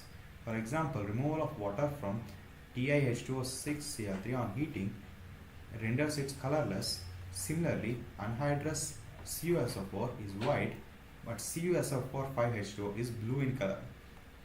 The influence of a ligand on the color of a complex may be illustrated by considering the NiH2O6 complex, which forms when nickel 2 chloride is dissolved in water. If the didentate ligand ethane 1,2 diamine is progressively added in the molar ratios En to Ni 1:1, 2:1, 3:1, the following series of reactions, their associated color change occurs.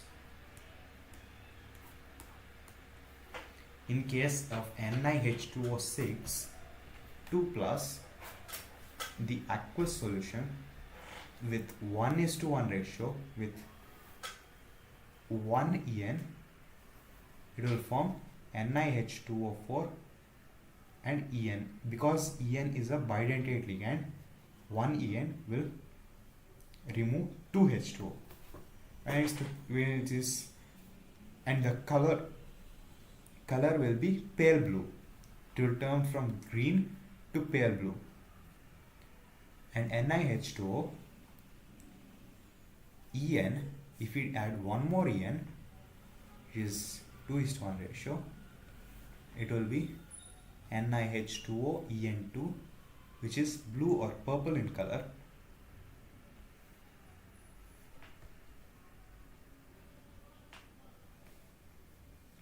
And if we add one more En, it will be NiEn thrice, which is violet in color. What can we observe from this situation? So it's the green, pale blue, violet blue, and violet.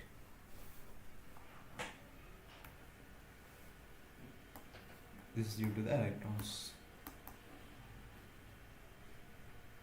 Extra information. Color of some gemstones. The colors produced by electronic transition within the d orbitals of a transition metal ion occur frequently in everyday life. Ruby is aluminum oxide containing about 0.5 to 1% chromium ions, which are randomly distributed in positions normally occupied by Al3+.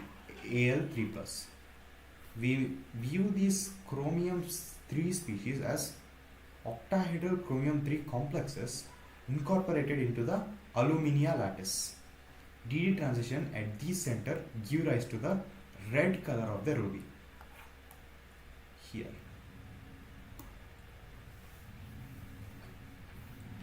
In case of emerald, Cr3+ ions occupy octahedral sites in the mineral beryl,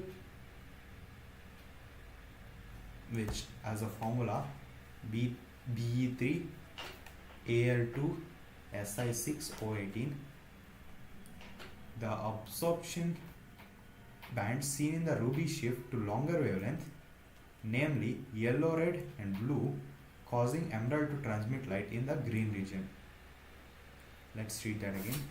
In the ruby case, where it is primarily Al2O3 aluminum oxide, but in certain cases of aluminum, Cr3 plus is replaced, which will give the red color. In case of emerald, which is a beryl mineral, in emerald, Cr3 plus ions occupy sites in the mineral beryl. The absorption bands seen in the ruby shift to longer wavelength. Ruby will give a red color, which has a longer wavelength.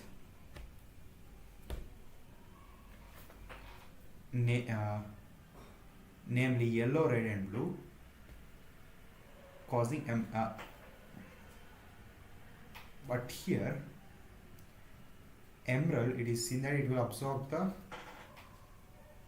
yellow to red wavelength along with blue, causing the emerald to light in the green region where the ruby was found. Ruby, this gemstone was found in marble from Mogak, Myanmar. B. Emerald, this gemstone was found in Muzo, Colombia. Limitations of crystal field theory. The crystal field theory model is successful in explaining the formation, structures, color, magnetic properties of the coordination compounds to a large extent. However, from the assumptions that ligands are point charges, it follows the anionic ligands should exert the greatest splitting effect.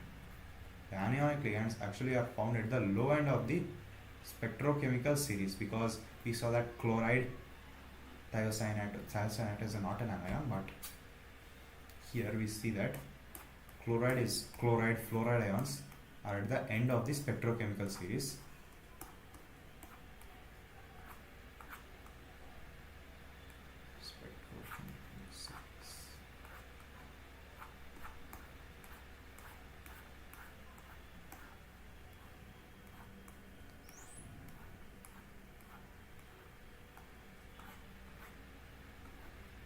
Yes, here we see that iodine, bromine, chlorine and fluorine are at the lower end of the series when they are anions, but Cn minus, carbonyl, En are at the higher end of the series, showing the highest crystal field splitting.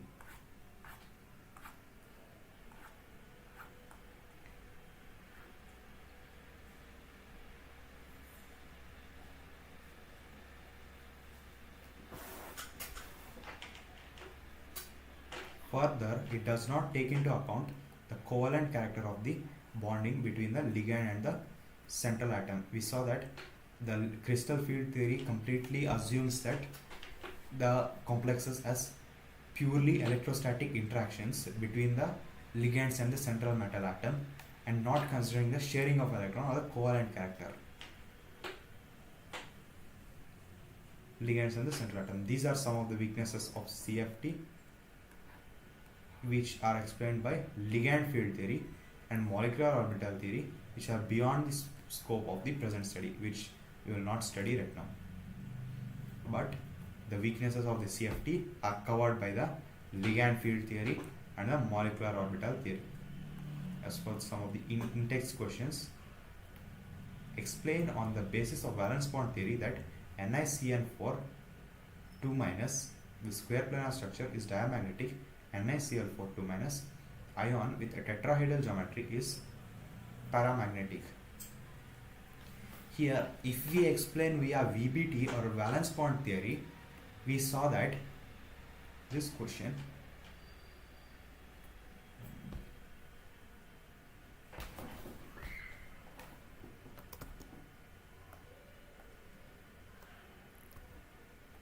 if we explain via VBT,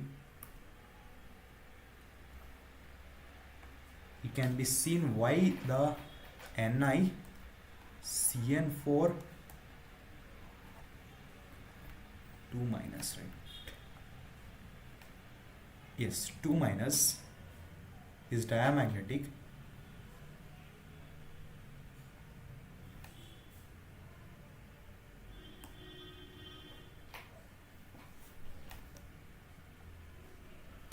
And this is diamagnetic,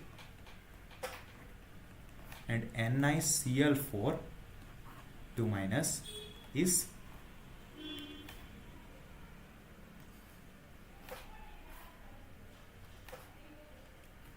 paramagnetic.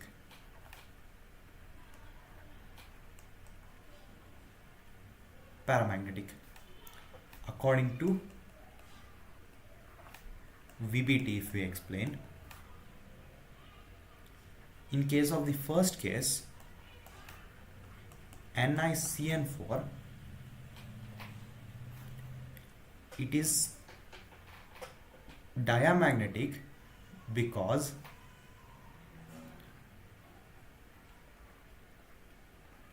it is forming a hybrid from the 3D shells.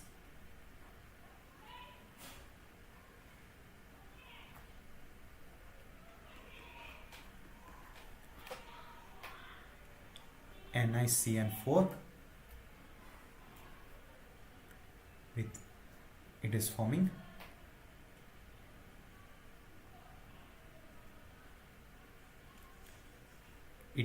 a complex from the 3D orbitals along with 4s and 2,4p, which is a DSP2, which is square planar, and in this case these electrons, the configuration was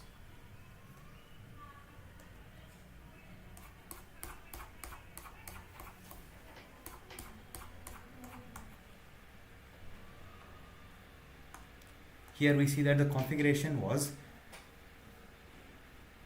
3D8, which will be condensed, the 8 electrons will be condensed into the 4 d orbitals, whereas 1 d orbital will form the dsp2 hybrid. Due to such a case where these electrons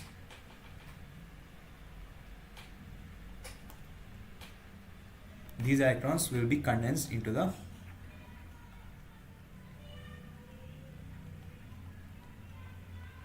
these 8 electrons, 3d8, this will be condensed into the 4 d orbitals and 1 d orbital plus 2 p orbitals plus 2 4p orbitals and 1 4s orbital will merge to give a dsp2 hybrid orbital, 4 dsp2 hybrid orbitals,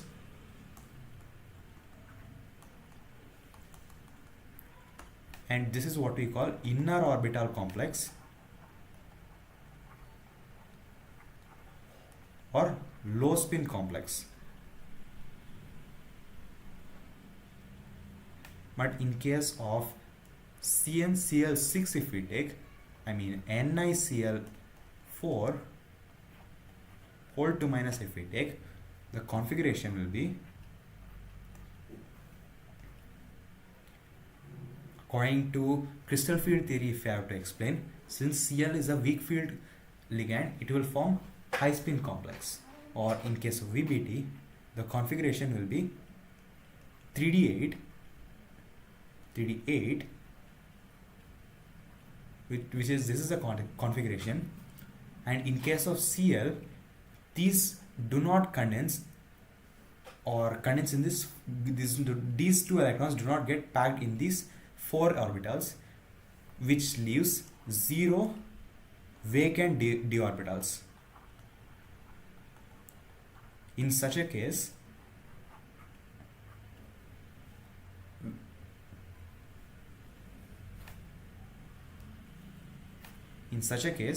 one 4s orbital, 2 4p orbital and 1 4d orbital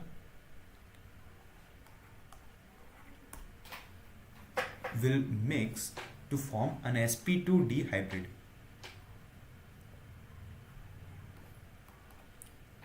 For sp2d hybrid,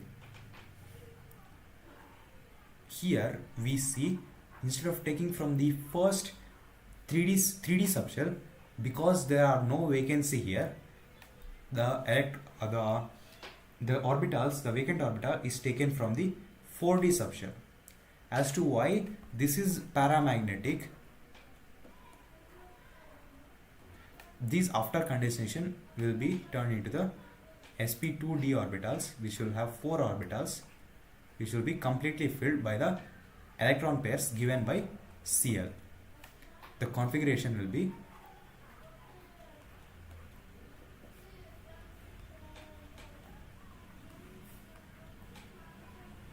this is the 3 and the sp2d.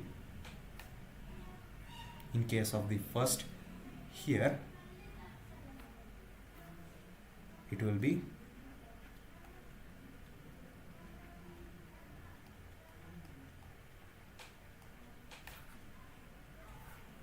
(3D) subshell,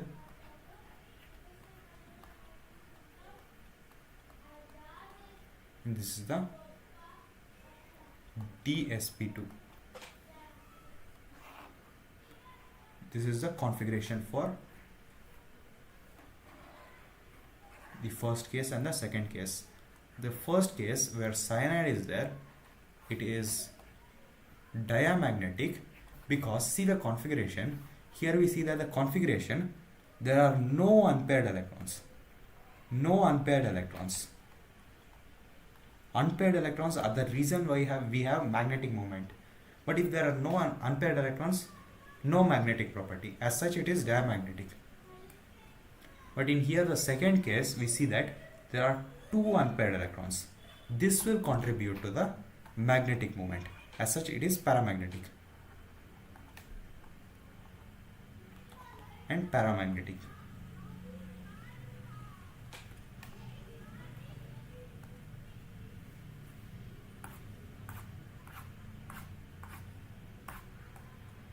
That is the question, answer to this question. NiCl2 is paramagnetic while NiCO4 is magnetic, though both are tetrahedral. Why? Same explanation as this one, as the above question. Because they are forming here, the diamagnetic one is forming an inner orbital low spin complex, whereas the outer orbit, where the paramagnetic compound is forming a outer orbital high spin complex. These both are likely same explanation. And the third question, FeH2O aqua is strongly paramagnetic, whereas FeCN6 is weakly paramagnetic. Explain.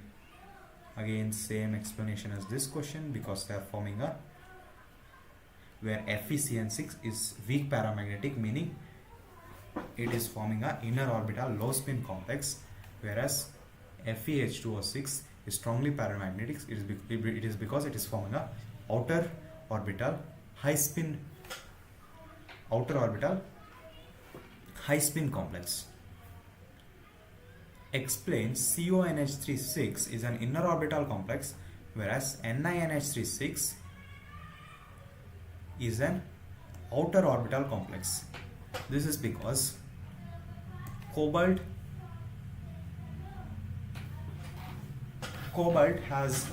can provide vacant d orbitals within the 3D subshell itself, but nickel, having a configuration of 3D8, cannot provide these vacant d orbitals. As such, can only opt for 4D orbitals.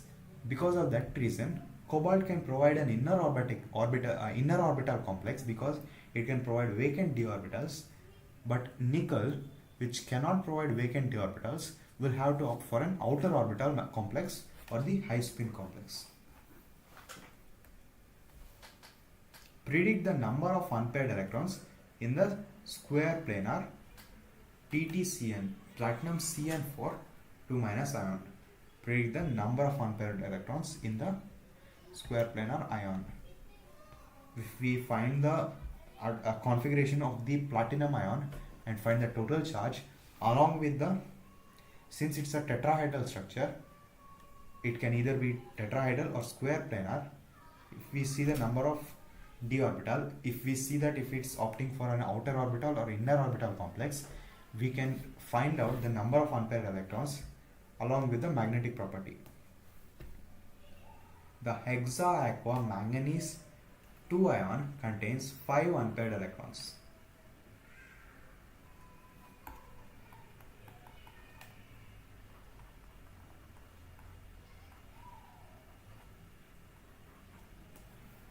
hexaaqua manganese 2 ion contains 5 unpaired electrons, while the hexacyananion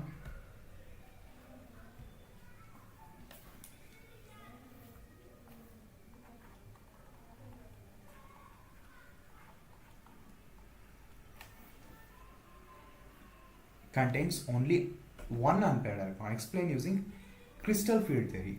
If VBT, we used to say that it forms inner orbital and outer orbital complexes, but in case of crystal field theory, we need to explain it based on strong field and weak field ligands. Because CN6, if we see on the spectrochemical scale, she is here,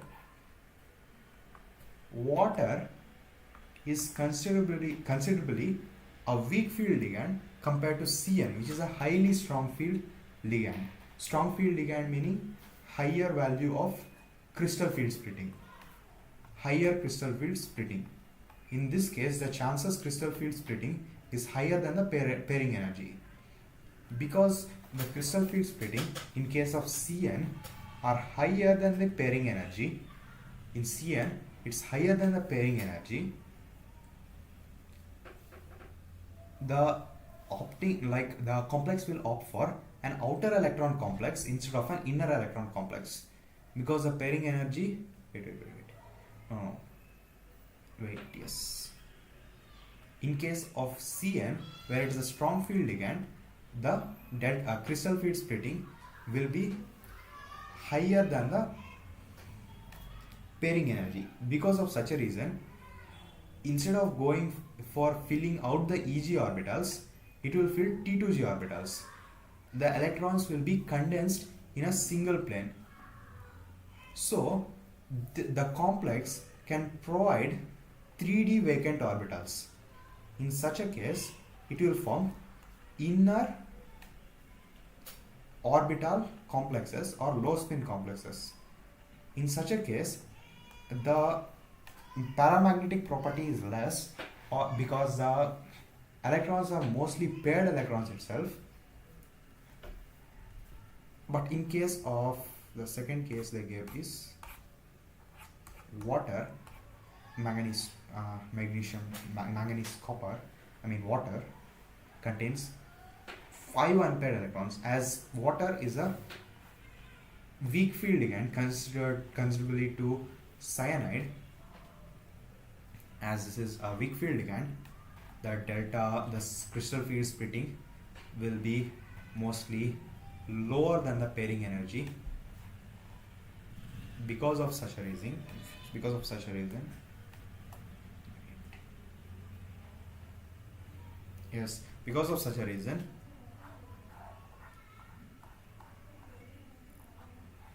if this is the case, the electrons will be filled according to the normal convention of the Hund's rule. Because of that, the number of 3D vacant orbitals providing is less, and the complex will opt for a 4D or 4D subshell, which will get the outer orbital complex or the high spin complex. In such a way, we can explain this question.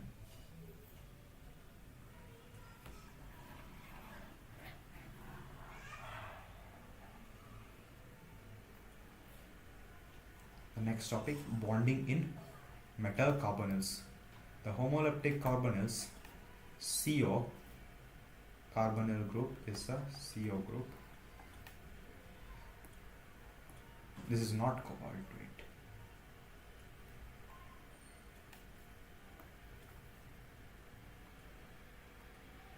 The carbonyl group is the CO group. The homoleptic carbonyls, compounds containing carbonyl ligands only, are formed by most of the transition metals. These carbonyls have simple, if we see in the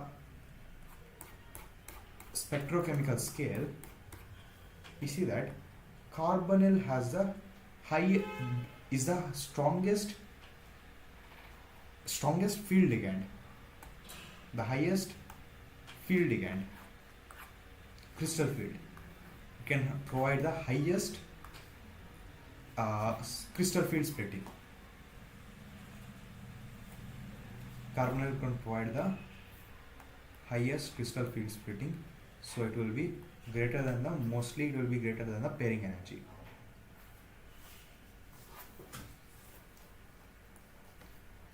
Let's read the paragraph again. The homoleptic carbonyls, compounds containing carbonyl ligands only, are formed by most of transition metals. Most of the transitional metals form these carbonyl groups ligands, complexes with the carbonyl group ligands. These carbonyls have simple, well-defined structures. Tetracarbonyl nickel 0 is tetrahedral. Pentacarbonyl iron 0 is trigonal bipyramidal, while hexacarbonyl chromium 0 is octahedral. Decarbonyl dimanganese 0 is made up of two square pyramidal MCO5 units joined by manganese-manganese bond. Decarbonyl dimanganese, decacarbonyl dimanganese 0, meaning 10 carbonyls with 2 manganese, with each manganese having 5 carbonyls made up of 2 square pyramidal manganese and 5 carbonyl pentacarbonyl units joined by a MM bond. Basically, the structure it will be like this.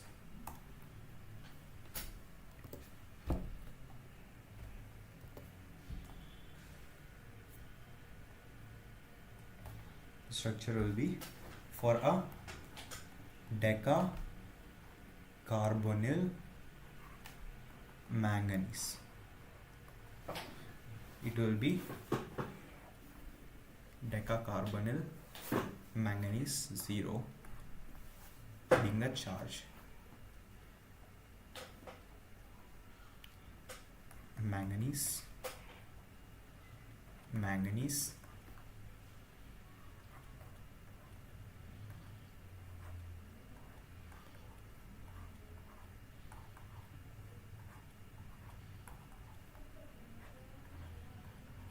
same in this side as well.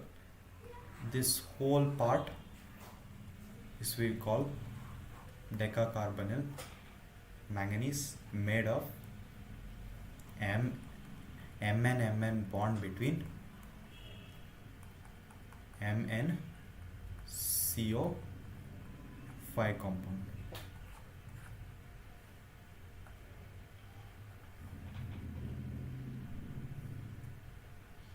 The octocarbonyl dicobalt, 8 carbonyl and 2 cobalt is the same mechanism as this one, with a cobalt-cobalt bond bridged by 2 CO groups.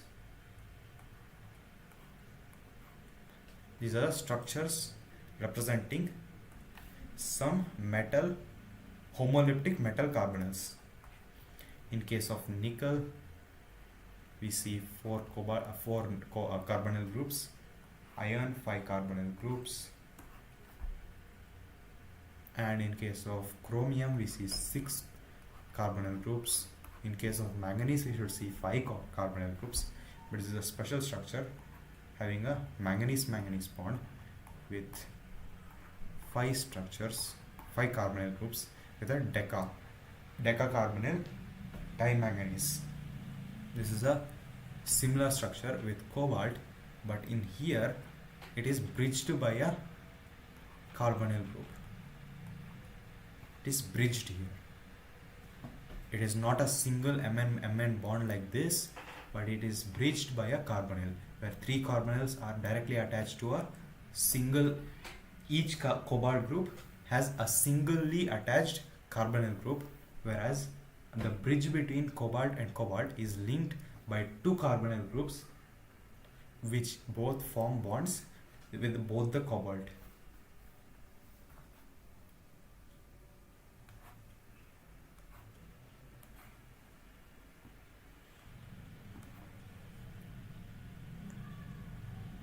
This is the metal carbon bond in metal carbonyl possess both sigma and pi character.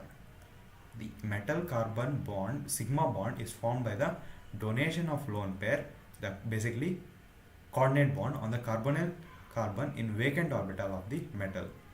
This is basically the sigma character. The sigma character is due to carbonyl giving electrons to metal. This is the sigma character.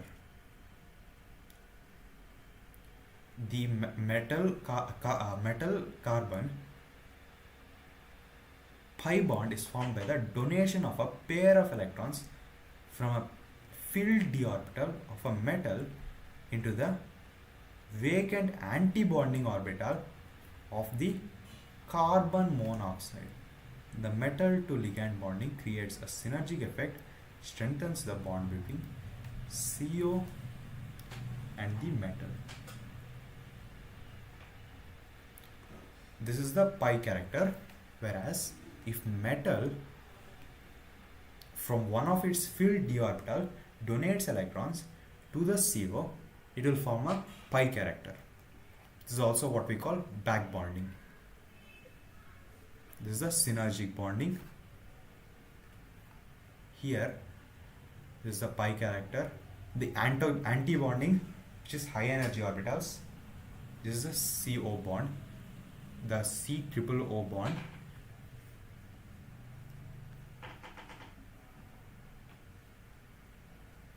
Where this is a covalent character. It is sharing the electrons. But here it is completely forming the electron bond. Here as well it is sharing the electrons. This sharing increases the strength between the metal and carbon bond. Creates a synergic effect which strengthens the bond between CO and the metal. Example of a synergic bonding interaction in the carbonyl complex.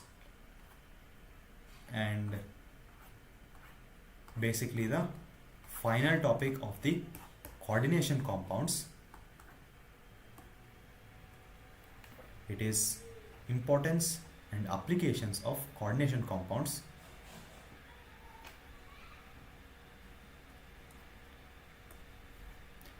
The coordination compounds in the starting is of few uses in the medical chemistry, textile dyeing, electroplating, used in the analytical reagents, act as catalytic reagents, act as catalysts in reactions, and one more help in metallurgical processes. Now let's see the full topic. The coordination compounds are of great importance. These compounds are widely present in the mineral, plant and animal worlds, and are known to play many important functions in the area of analytical chemistry, metallurgy, biological system, industry and medicine. These are described below. Coordination compounds find use in many qualitative and quantitative chemical analysis. The familiar color reactions given by metal ions with a number of ligands, especially chelating ligands. Chelating ligands are when a ligand will simultaneously form a ligand having one or more donating groups will simultaneously form bonds with a central metal ion, with a single central metal ion. Such a ligand is what we call a chelate ligand. As a result of formation of coordination entities from the basis for their detection and estimation by classical and instrumental methods of analysis. Examples of such reagents include EDTA, DMG, dimethyl glycosine, alpha nitro, nitroso, beta naphthol, cupron, etc. Let's read the application again. Coordination compounds find use in many qualitative and finding the composition of the specific chemical, etc. And quantitative, the stoichiometry analysis, The familiar color reaction given by the metal ions with a number of ligands, especially chelating ligands, result of formation of coordination entities. We saw that in the first case itself, where Werner observed that the COCl3 with a different amount of NH3 we add, it's forming different colors, especially chelating ligands, as a result of formation of coordination entities from the basis of their detection and estimation by classical and instrumental methods of analysis. This is by seeing the color formed, we can estimate by classical and instrumental methods of analysis. Example of such reagents include EDTA, DMG, dimethyl alpha nitroso B, beta naphthol, cupron, etc. Hardness of water is estimated by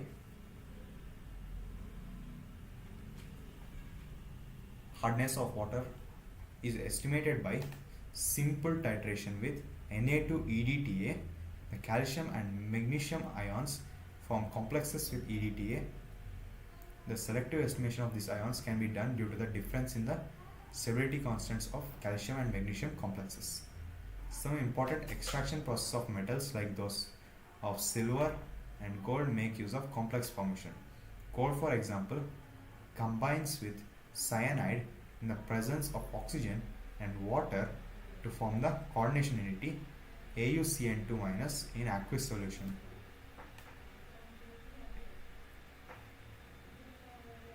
Gold can be separated in the metallic from this solution by the addition of zinc by the displacement reaction. Let's see the second and third application again. Hardness of water is basically in the bore wells and etc. we see that certain amount of Ca2 calcium and magnesium ions are deposited in the water, which will cause the hardness of the water. It is not actually a physical hardness, but is called hardness of water. Is estimated by titration with Na2-EDTA, which is a complex. Like what is the percentage of Ca2 plus and Mg2 plus ions is estimated by simple titration with Na2-EDTA. Thus Ca2 plus and Mg2 plus ions form stable compounds or complexes with EDTA. The selective estimation of these ions, the amount of these ions selectively, if we can estimate due to the difference in the stability constants of calcium and magnesium complexes, we can easily estimate the hardness of water. The third application, some important extraction process of metals like those of silver and gold make use of complex formation. Gold, for example, combines with cyanide in the presence of oxygen and water to form the coordination compound or entity AuCN2- in aqueous solution. Gold can be separated in metallic form from this solution by the addition of zinc. If we add zinc, it will be displaced. Similarly, purification of metals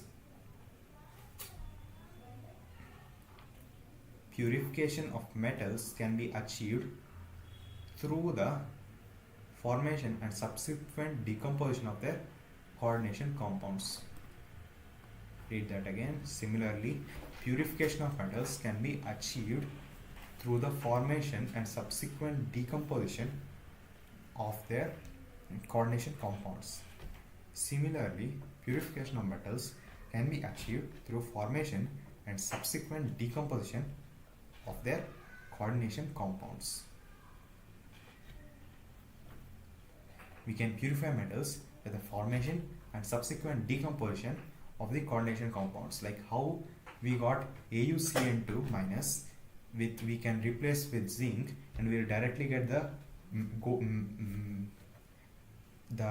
in metal state.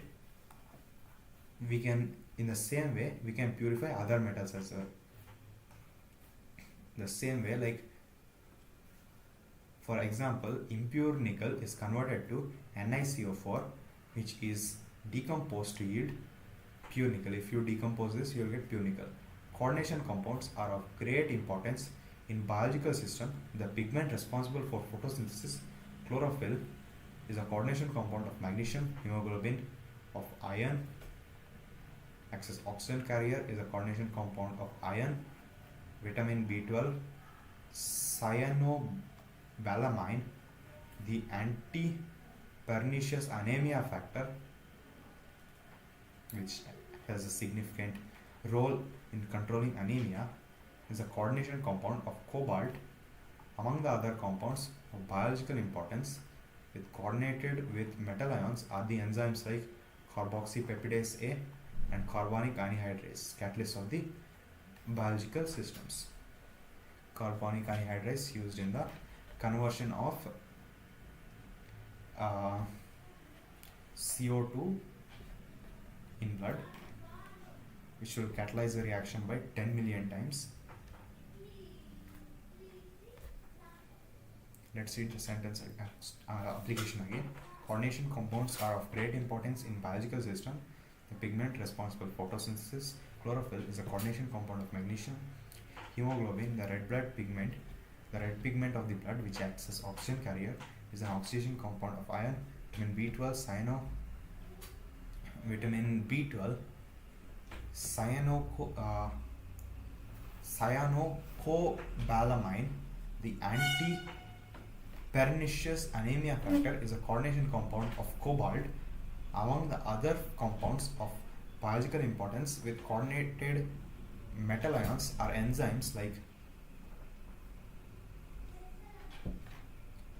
carboxypeptidase A and carbonic anhydrase, catalysts of the biological system. The next application, coordination compounds are used as catalysts for many industrial processes. Examples include rhodium complex, Wilkinson catalyst is used for hydrogenation of alkenes. Articles can be electroplated with silver and gold much more smoothly and evenly from solution of the articles are jewels or jewelry, evenly from solutions of the complexes AgCN2 and AuCN2 minus that form a solution of simple metal ions. In black and white photography, the developed film is fixed by washing with hypo solution which dissolves the undecomposed AgBr to form a complex ion AgS2O3 twice. Let's read again. Coordination compounds are used as catalysts for many industrial processes. Example include the rhodium complex PH3P3P thrice RHCl. Wilkinson catalyst is used for hydrogenation of alkenes. Articles or jewelry can be electroplated with silver and gold much more smoothly and evenly from solution of the complexes AgCN2 and AuCN2 that form a solution of simple metal ions. In black and white photography, the developed film is fixed by washing with hypo solution which dissolves the undecomposed AgBr to form a complex ion. In black and white photography, the developed film is fixed by washing with hypo solution which dissolves the undecomposed AgBr to form a complex ion AgS2O3 twice. There is a growing interest in the use of chelate therapy in medicinal chemistry. An example is a treatment of problems caused by the presence of metals in toxic proportion in plant and animal system. Thus, excess of copper and iron are removed by chelating ligands. D-pencilamine and desferroxime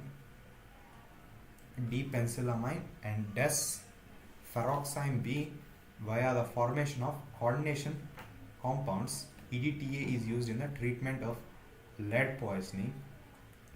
Some coordination compounds of platinum effectively inhibit the growth of tumors. Examples are cisplatin, and related compounds.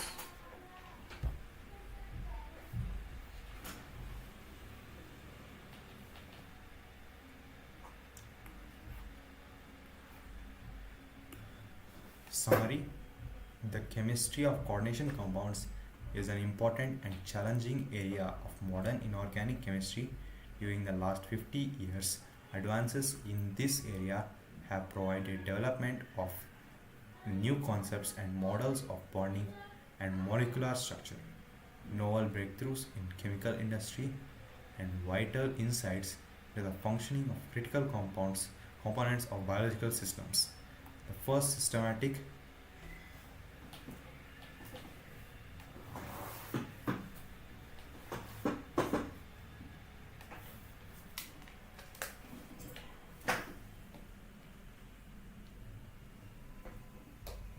the first systematic attempt. Let's start from start. The chemistry of coordination compounds is an important and challenging area of modern inorganic chemistry.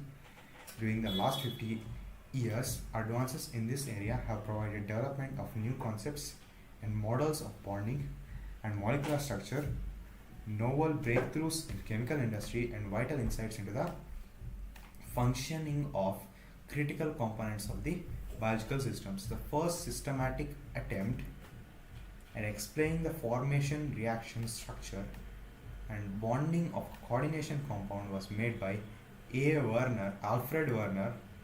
His theory postulated the use of two types of linkages, primary and secondary linkages, by a metal ion atom and coordination compound. In the modern language of chemistry, these linkages are recognized as the ionizable and non-ionizable or covalent bonds, respectively.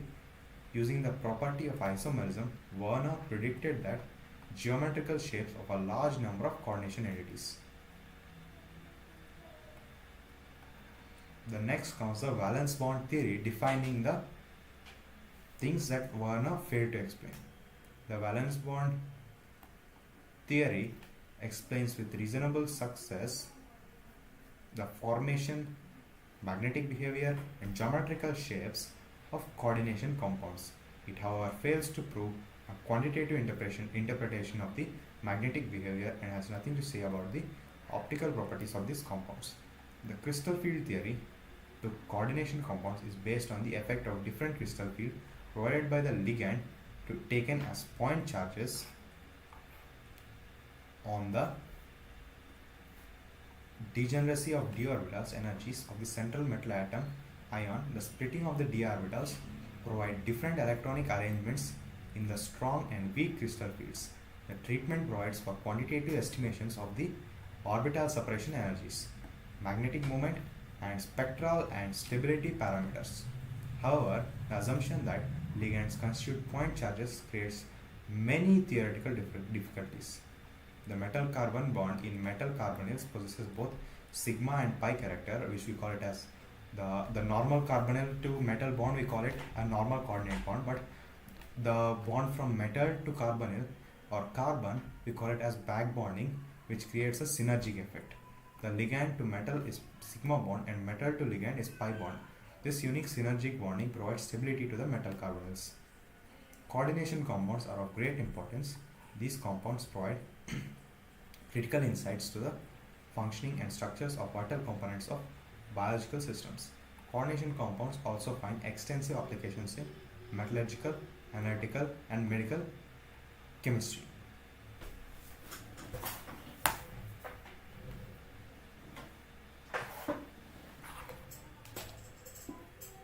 This is the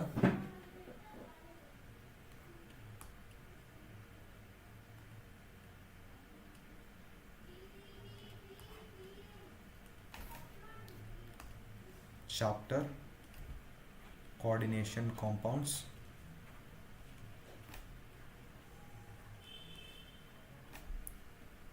Completed